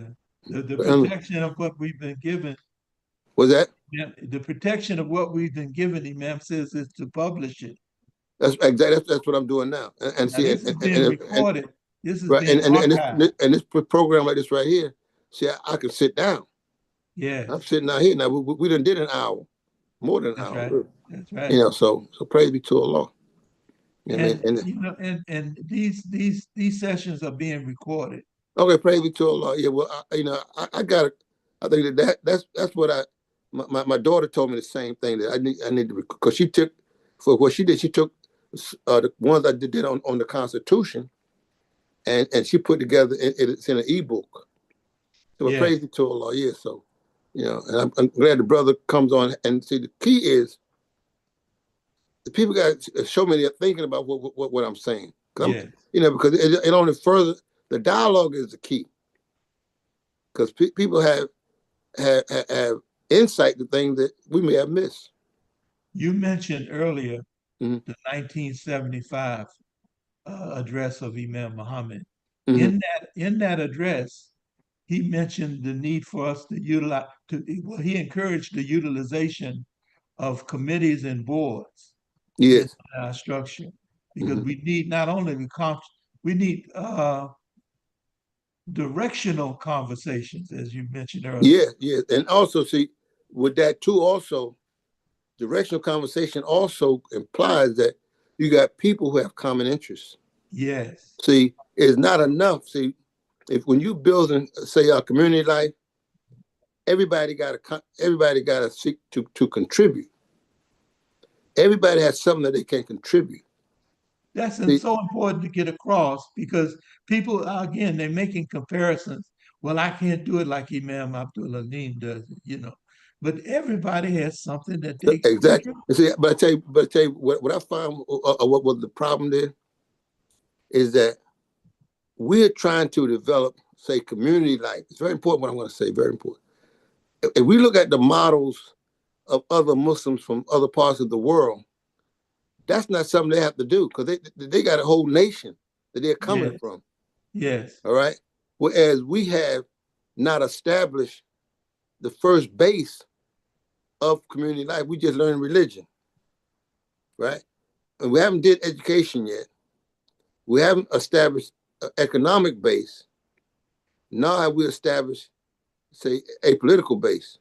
Because after those four are established, then your culture is gonna emerge out of that.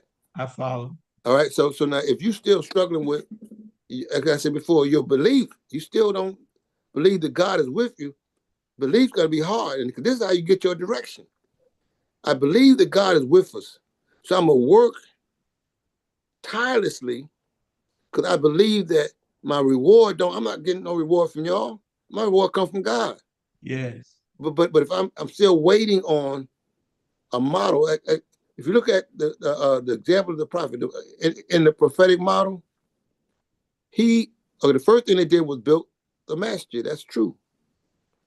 But then what they did, they had, they would keep working, and they had the establishment of the salat.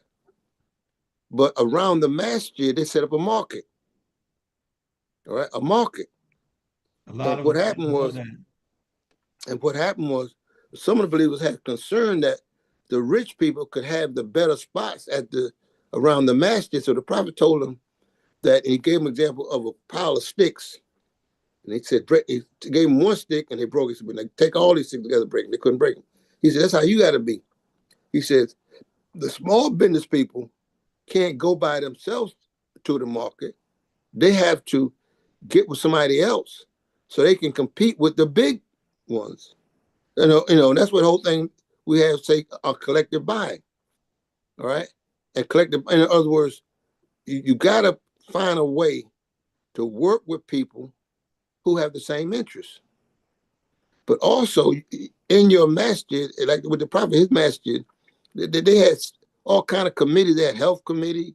They had a committee that took care of the homeless.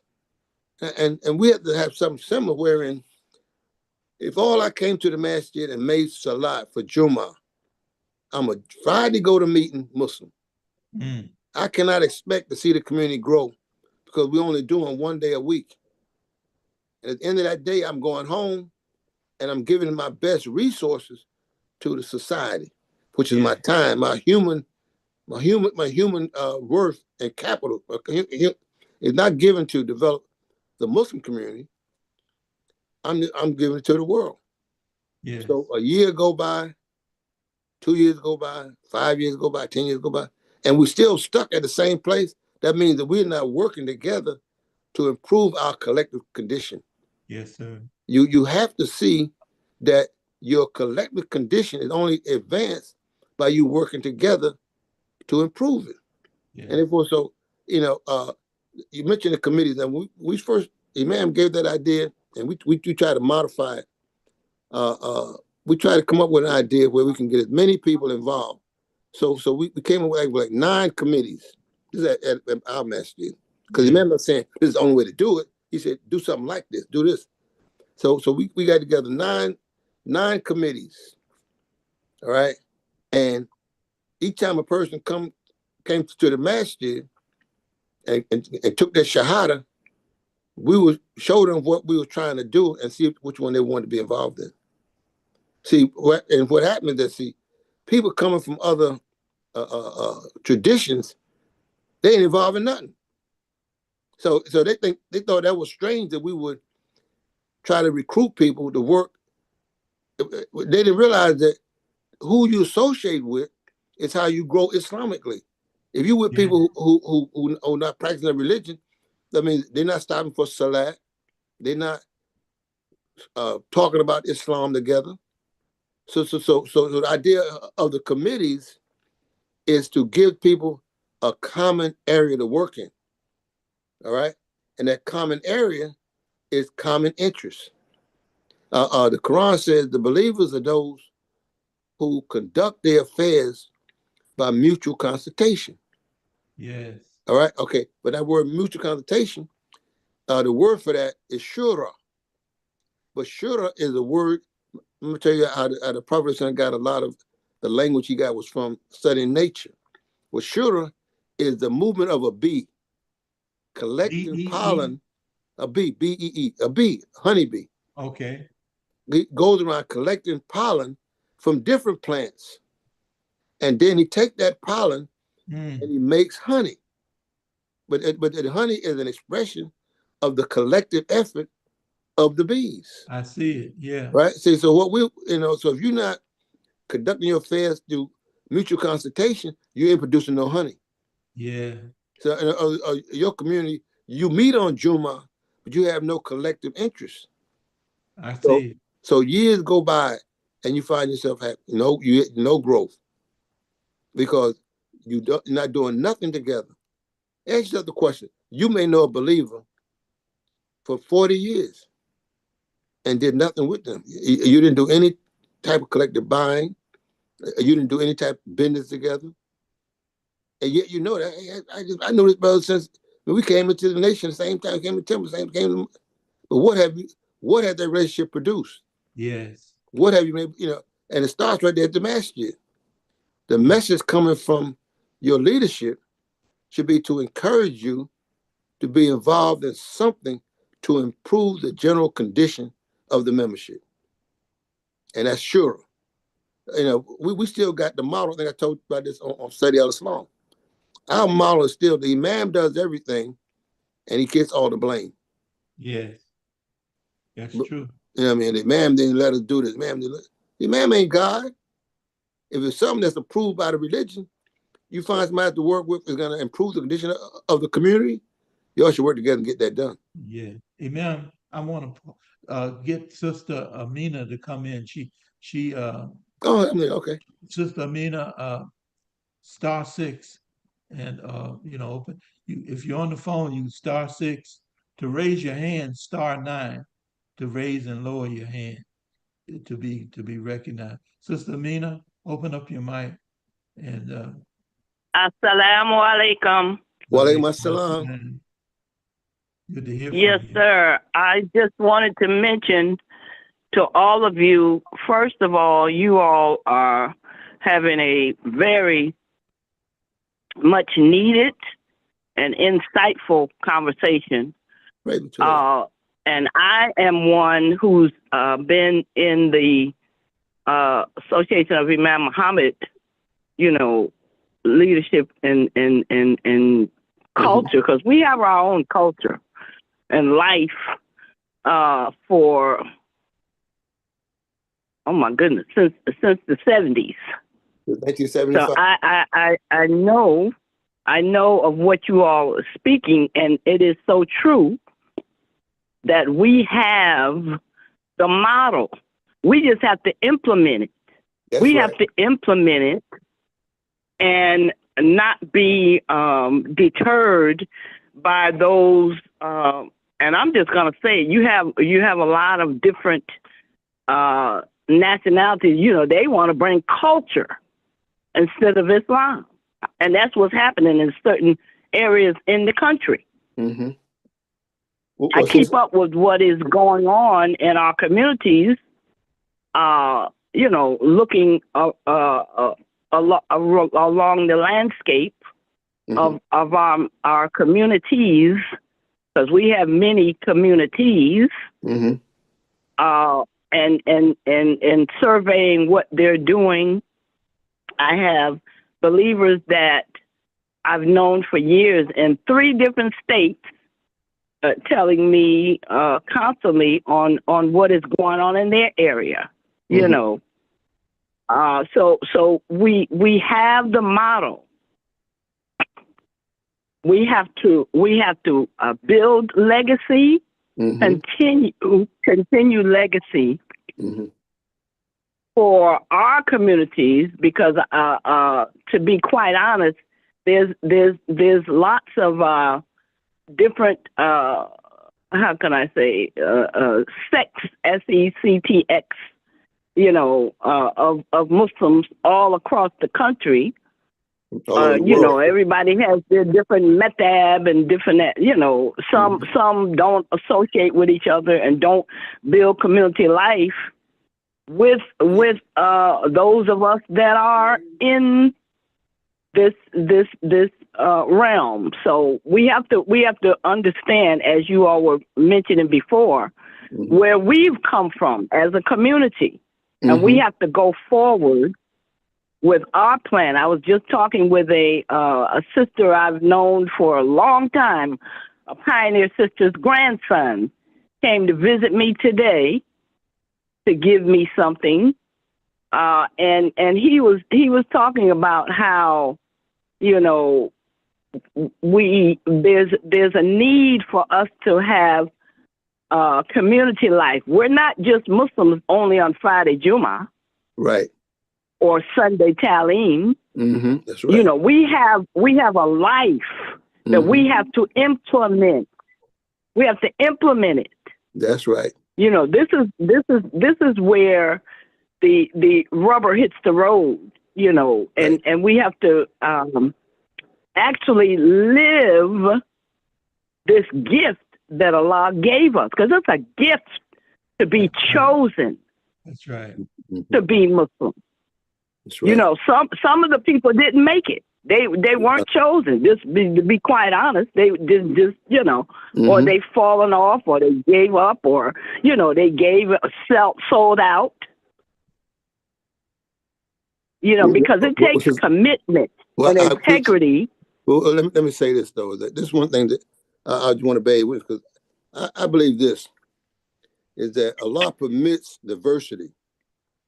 The key is what you got to identify. What is your competitive advantage? What do you have as a masjid, Yes, as a sir. community, whatever, what do you have? And highlight that. In other words, other people are going to do what they're going to do. No problem. You don't have no problem with that. That's just the nature of the Yes. creation. Diversity is the nature of the creation. Yeah. Our problem has been, and we've been trying to make this point throughout the night, is that if you don't appreciate the gift that Allah gave you, you can't compete in the world using somebody else's mind. That's right. If you want to compete And in the that's what I was world, getting to. you're right. So I'm bearing you That's what I witness. was going to. I'm bearing you witness, because if you use what Allah gave, and you see this as your competitive advantage, you have no problem meeting with other people who have a difference of opinion. Just Exactly. recently, on the highest level, this past Ramadan in Mecca, we had a big conference on this fact that you're talking about. On the different Muslim groups, and how we can, still maintain our identity, but at the same time respect the fact that we have some common interests.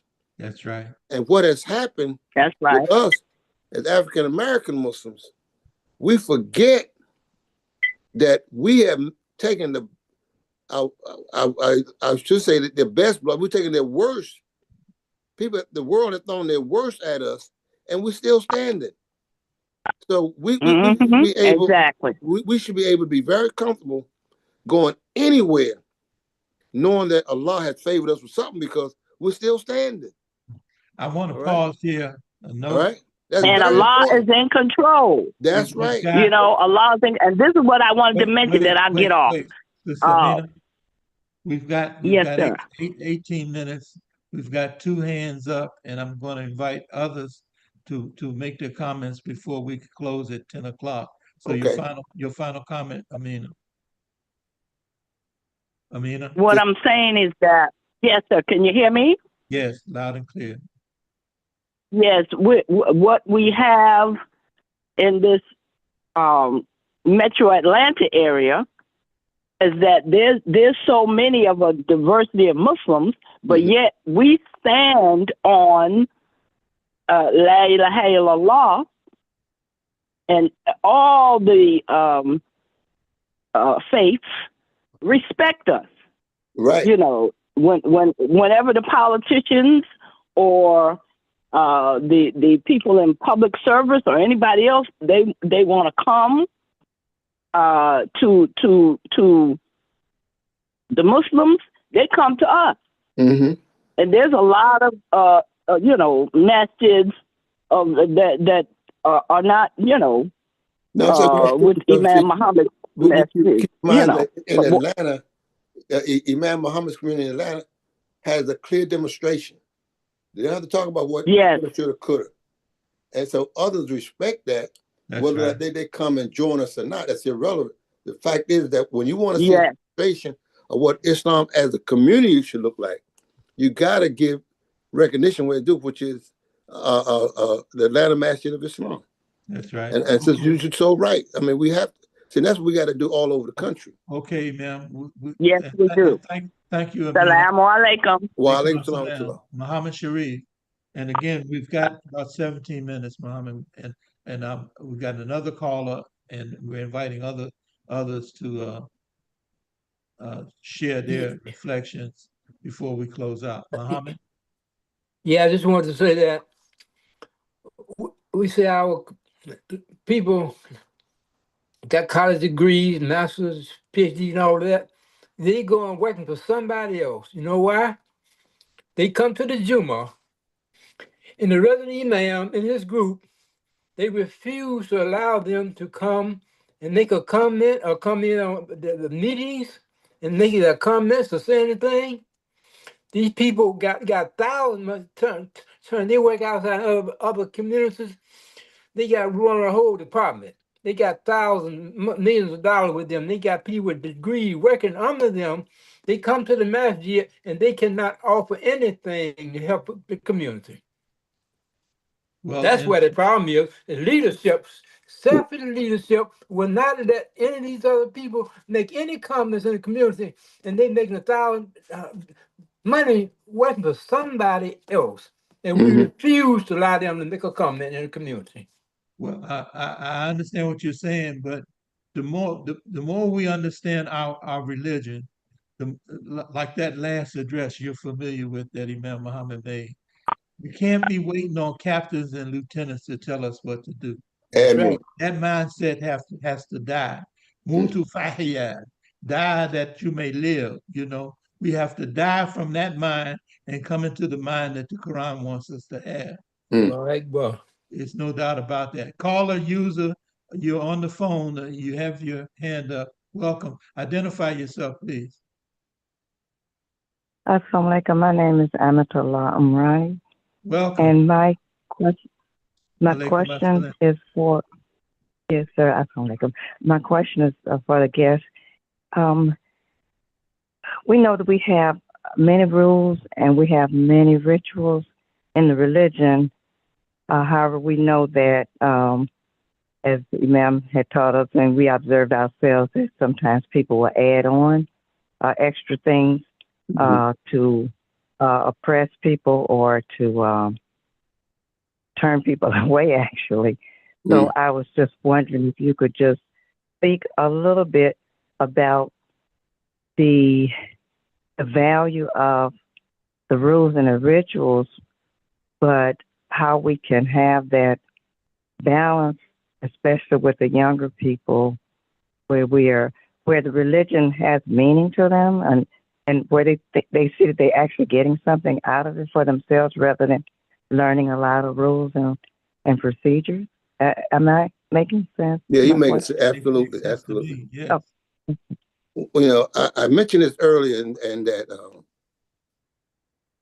we have to realize that our children are coming up in a time when we ourselves are just beginning to master some of the aspects of Islam. And we sometimes put too much emphasis on the rituals rather than on the behaviors. We want our children to be good people.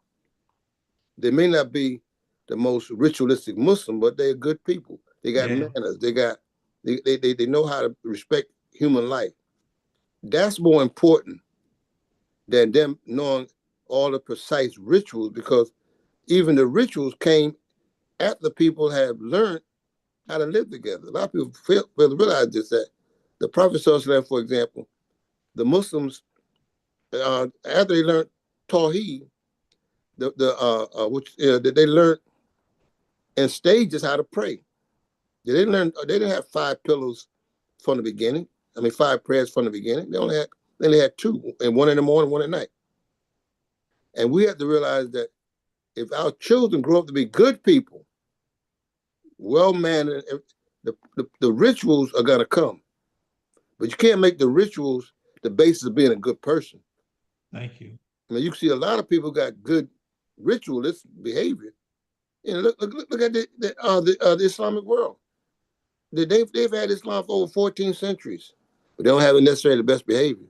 That's right. So that, to me, is always more important. Work with your children, and another thing too is be gentle with them. There's a surah 7 verse. No, surah 7 verse. No, surah 3 verse 157.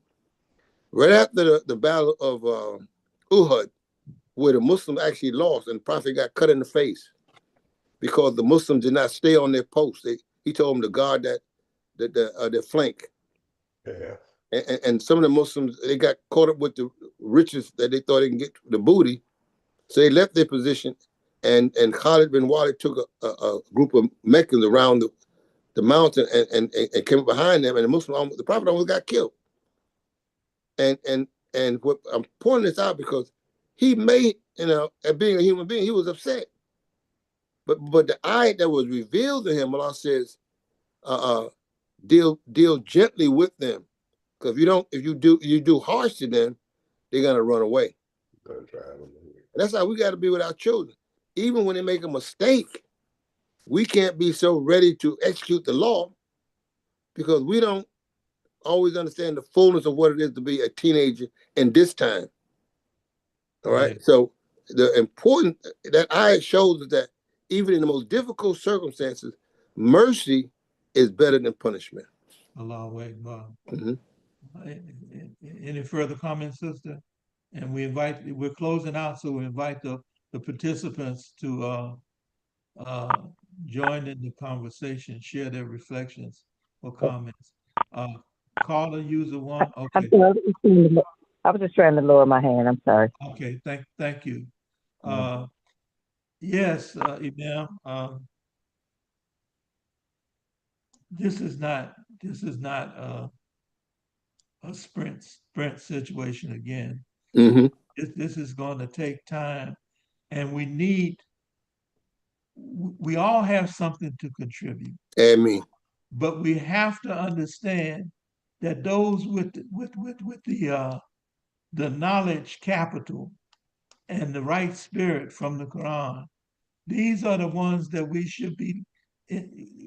Our environment should include them. You mentioned it, Mm-hmm. and it was just like Mama told me, be careful about the people you choose to be around. That's right. My mama told me, look, you can do bad by yourself. That's right. Don't Mm-hmm. follow somebody in the wrongdoing. That's right. Imam used to tell us, he said, I remember him talking about Muhammad Ali. If Muhammad Ali would just hang out with him, he could help Muhammad Ali, Mm-hmm. That's what friends do, Right. And so what you're sharing, what Imam Muhammad Abdul Alim is sharing is inspired common sense in my recollection. Mm. Imam Muhammad represents a knowledge body and a spirit. And if we give more attention to that knowledge body and that spirit, I mean, listen to what he said. He said, I don't speak unless I speak from scripture. Mm-hmm. Now we know how we're wrestling with scripture. How do you get to a point when you open up your mouth? Not necessarily verse for verse, but the logic. The logic, yeah. The logic. The common sense of yes. Yeah. And that's what we have to invite one another to. Muhammad Sharif.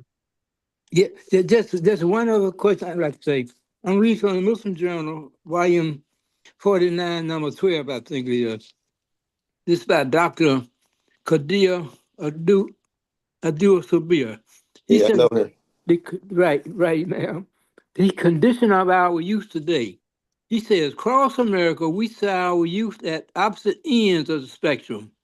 Some are focused, determined, and hopeful for the future. He said others seem lost, drifting in a world where respect for elders, discipline, and community pride have failed.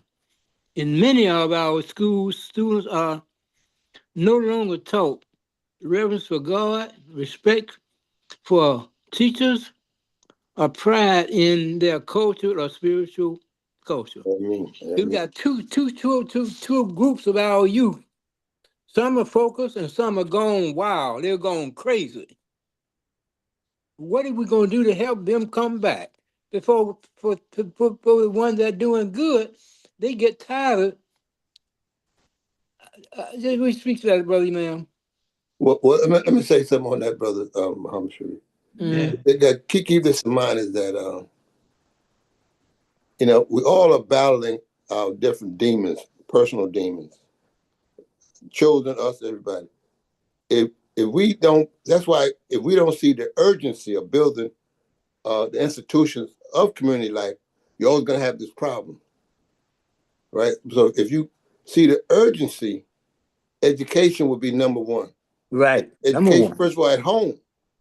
I mean, how much time at home is people teaching their children? You can't depend always on society to give your children good manners, to give them respect for elders. You got a lot of that we expect society to do, it ain't doing anymore.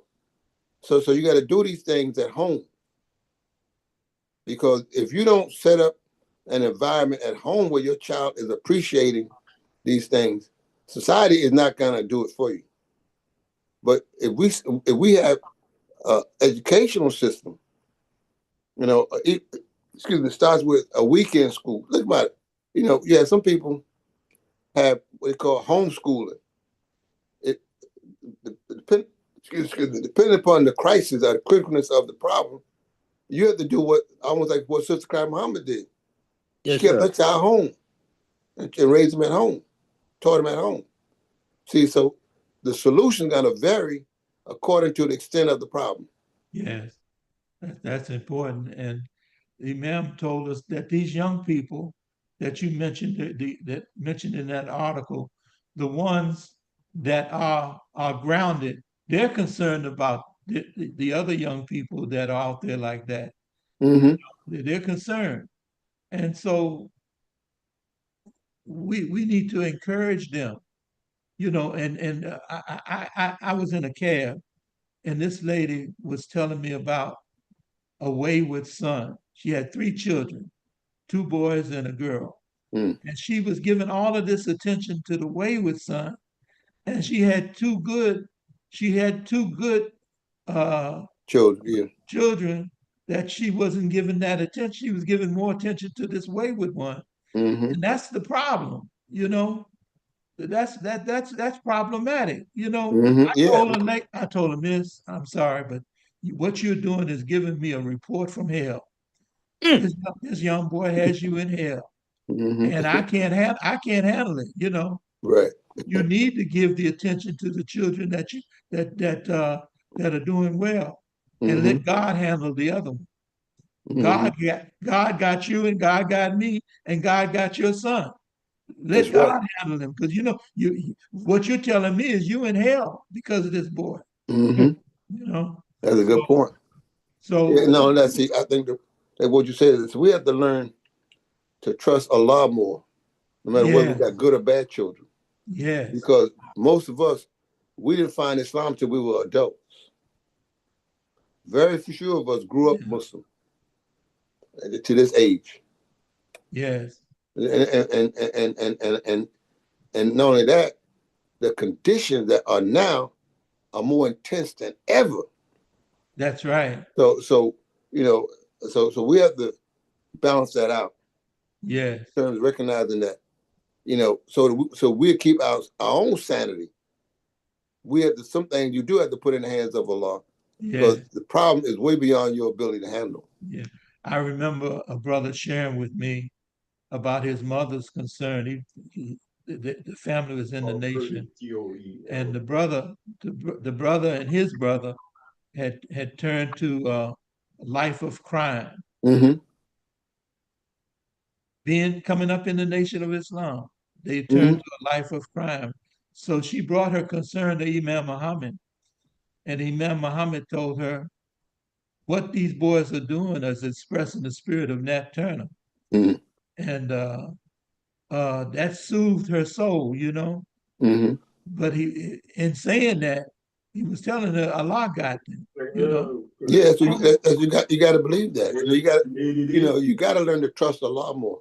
Yes, Yeah, this is so important. We've got 2 more minutes. Any final comments, Imam? No, I'm just looking forward to tomorrow. We're gonna go further. We'll talk about further into really the preparation for the Ramadan, Yes. because I don't think so this comes, you have this program what, every Thursday? Every Oh, every Thursday, Thursday. the 22nd, next Thursday. Look forward to Imam Muhammad Abdul Alim continuing this webinar, if you will, this study session. Yeah, inshallah. And what I want to do is how many sessions do we have before Ramadan? Ramadan is in February. February, right? Yeah, The so number February, I think it's the 18th or something. yeah, so we're looking at, and you're going to be back on map 5. On that We've got Thursday, one, it's on a two, Monday though. Map 5 is on a Monday. yeah, yeah. You're going to February the 2nd. You'll be back on map 5. We've got 2 more sessions here in January, and we're going to go into, if you're agreeable, we can go into the 5th. The 5th of February is the first Thursday in February. Okay, yeah, let's do that because I want to we'll give some time to answering questions about Ramadan and family life. Yes.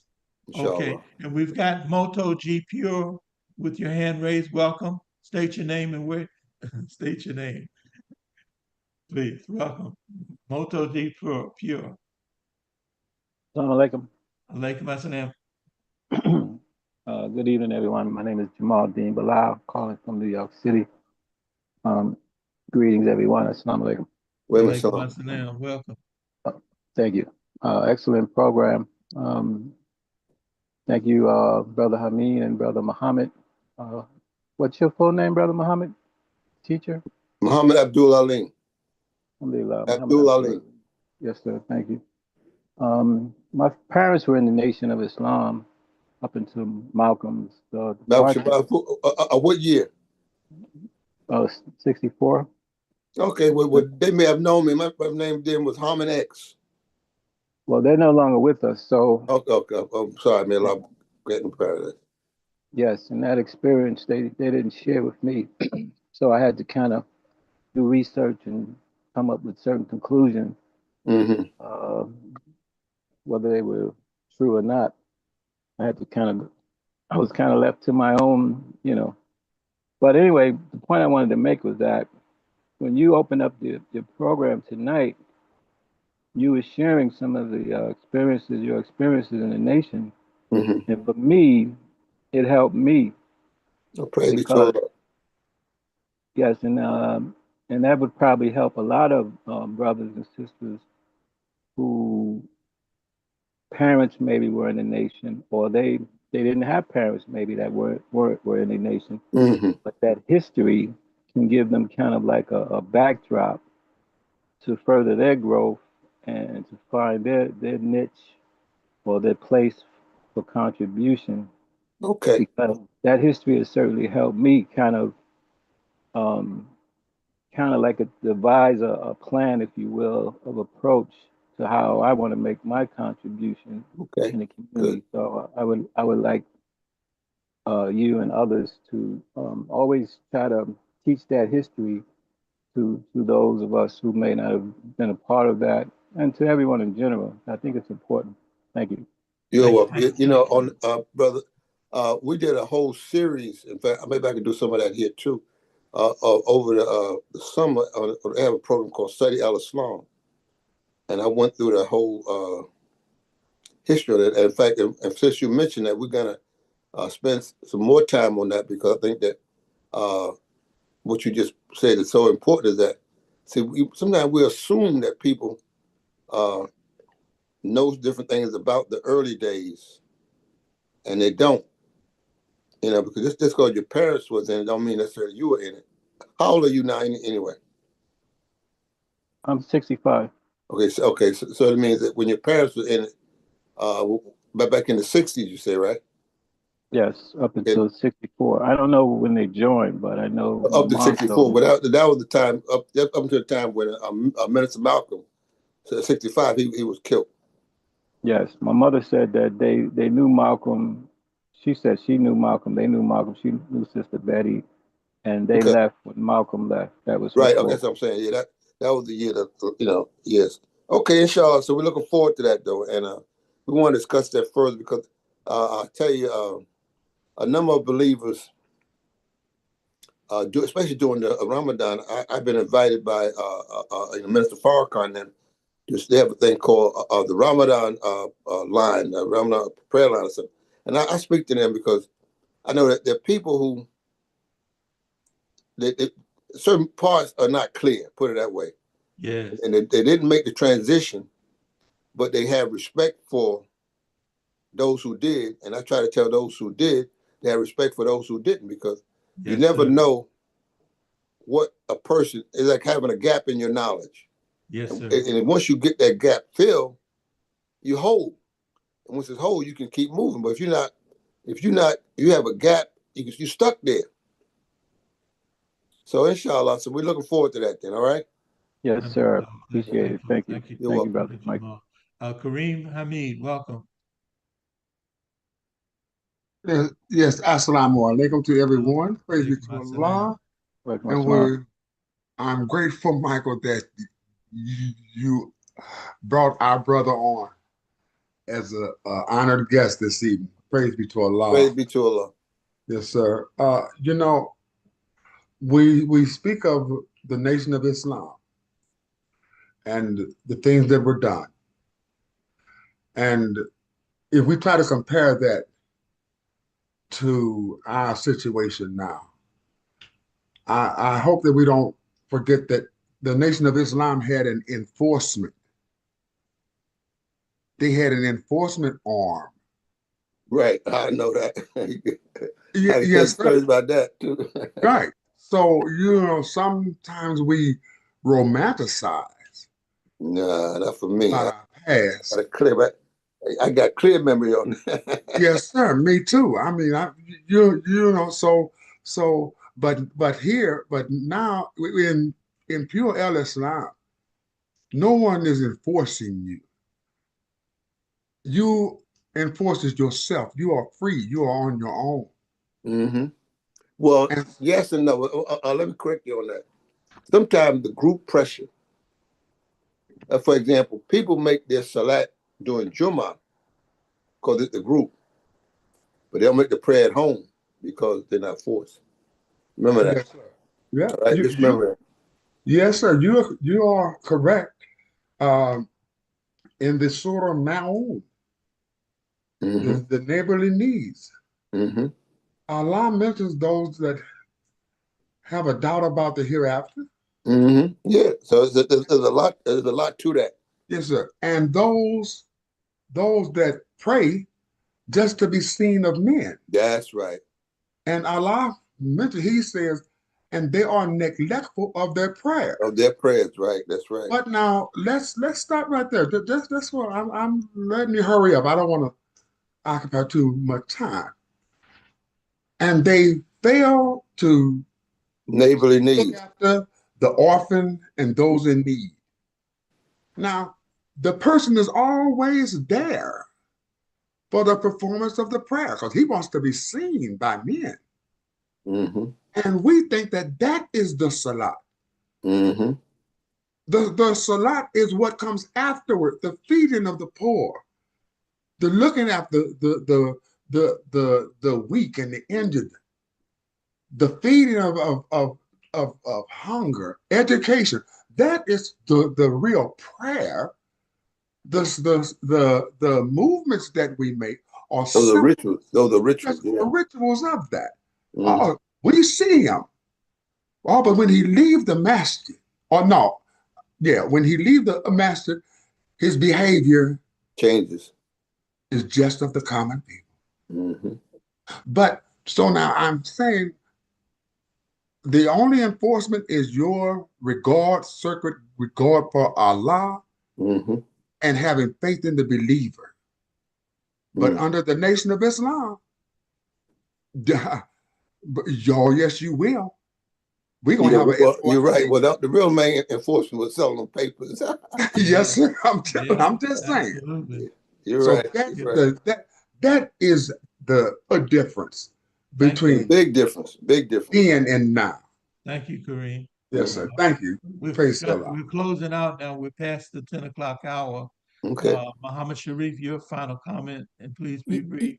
Yeah, just want to ask Imam Abdul, when is this session meeting that you have with Minister Farragon, and when, is that open to the public? They usually call me. I don't really know. Once the Ramadan starts, they call me and ask me would I be available. I always try to make myself available, but they haven't called me yet.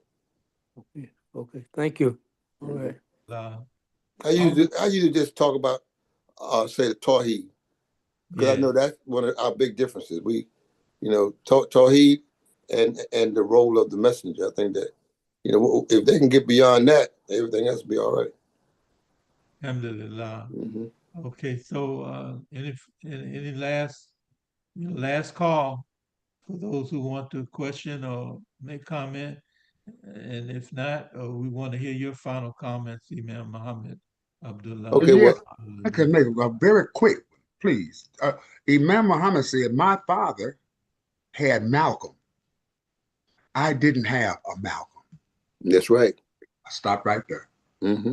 Thank you. Well, I think that the blessing we have now, people may not fully understand it, but with the passing of the Imam, remember now when the Honorable Muhammad passed, the community almost went through a type of death.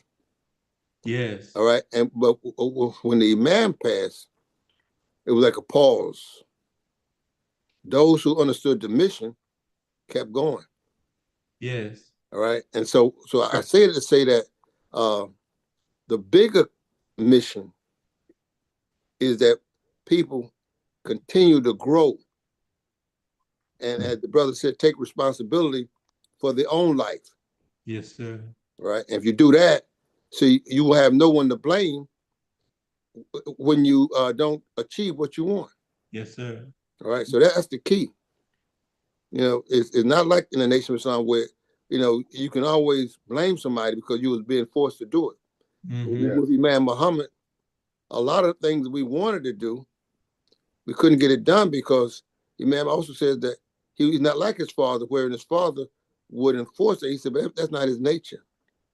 Right? Well, he trusted that the people, once they come to understand how their own soul is going to be rewarded or punished based on what they do, our community is, we have great faith in what we see coming. Inshallah. We see great faith. I saw, and I think Imam Muhammad was aware of his persona being a problem. Yeah, And he does. In fact, we were on a plane coming from Medina, I think, when he told us that. He told us just that.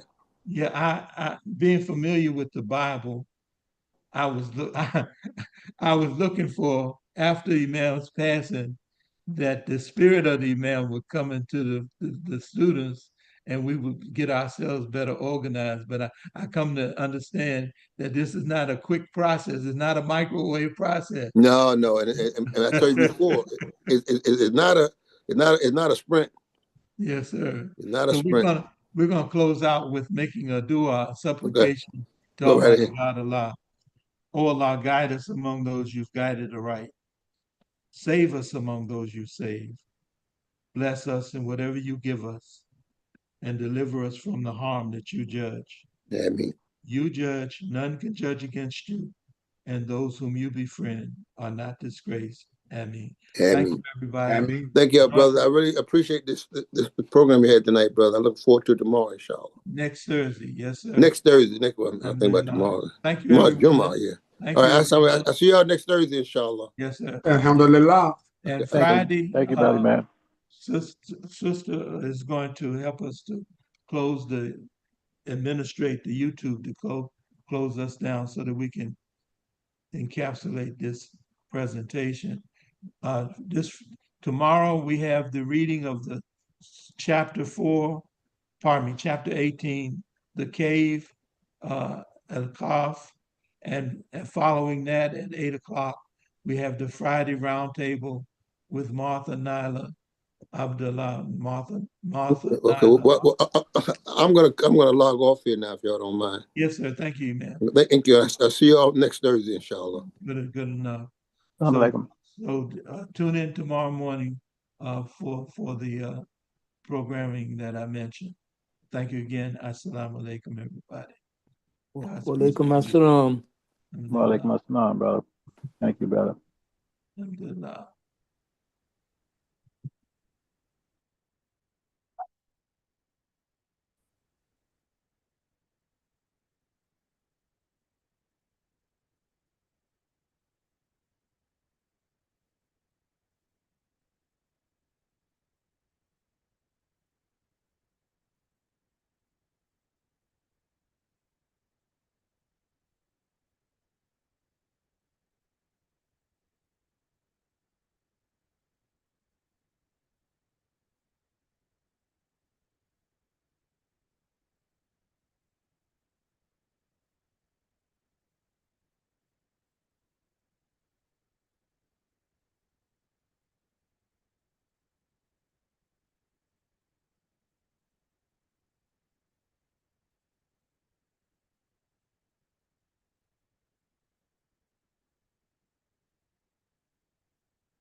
Hello.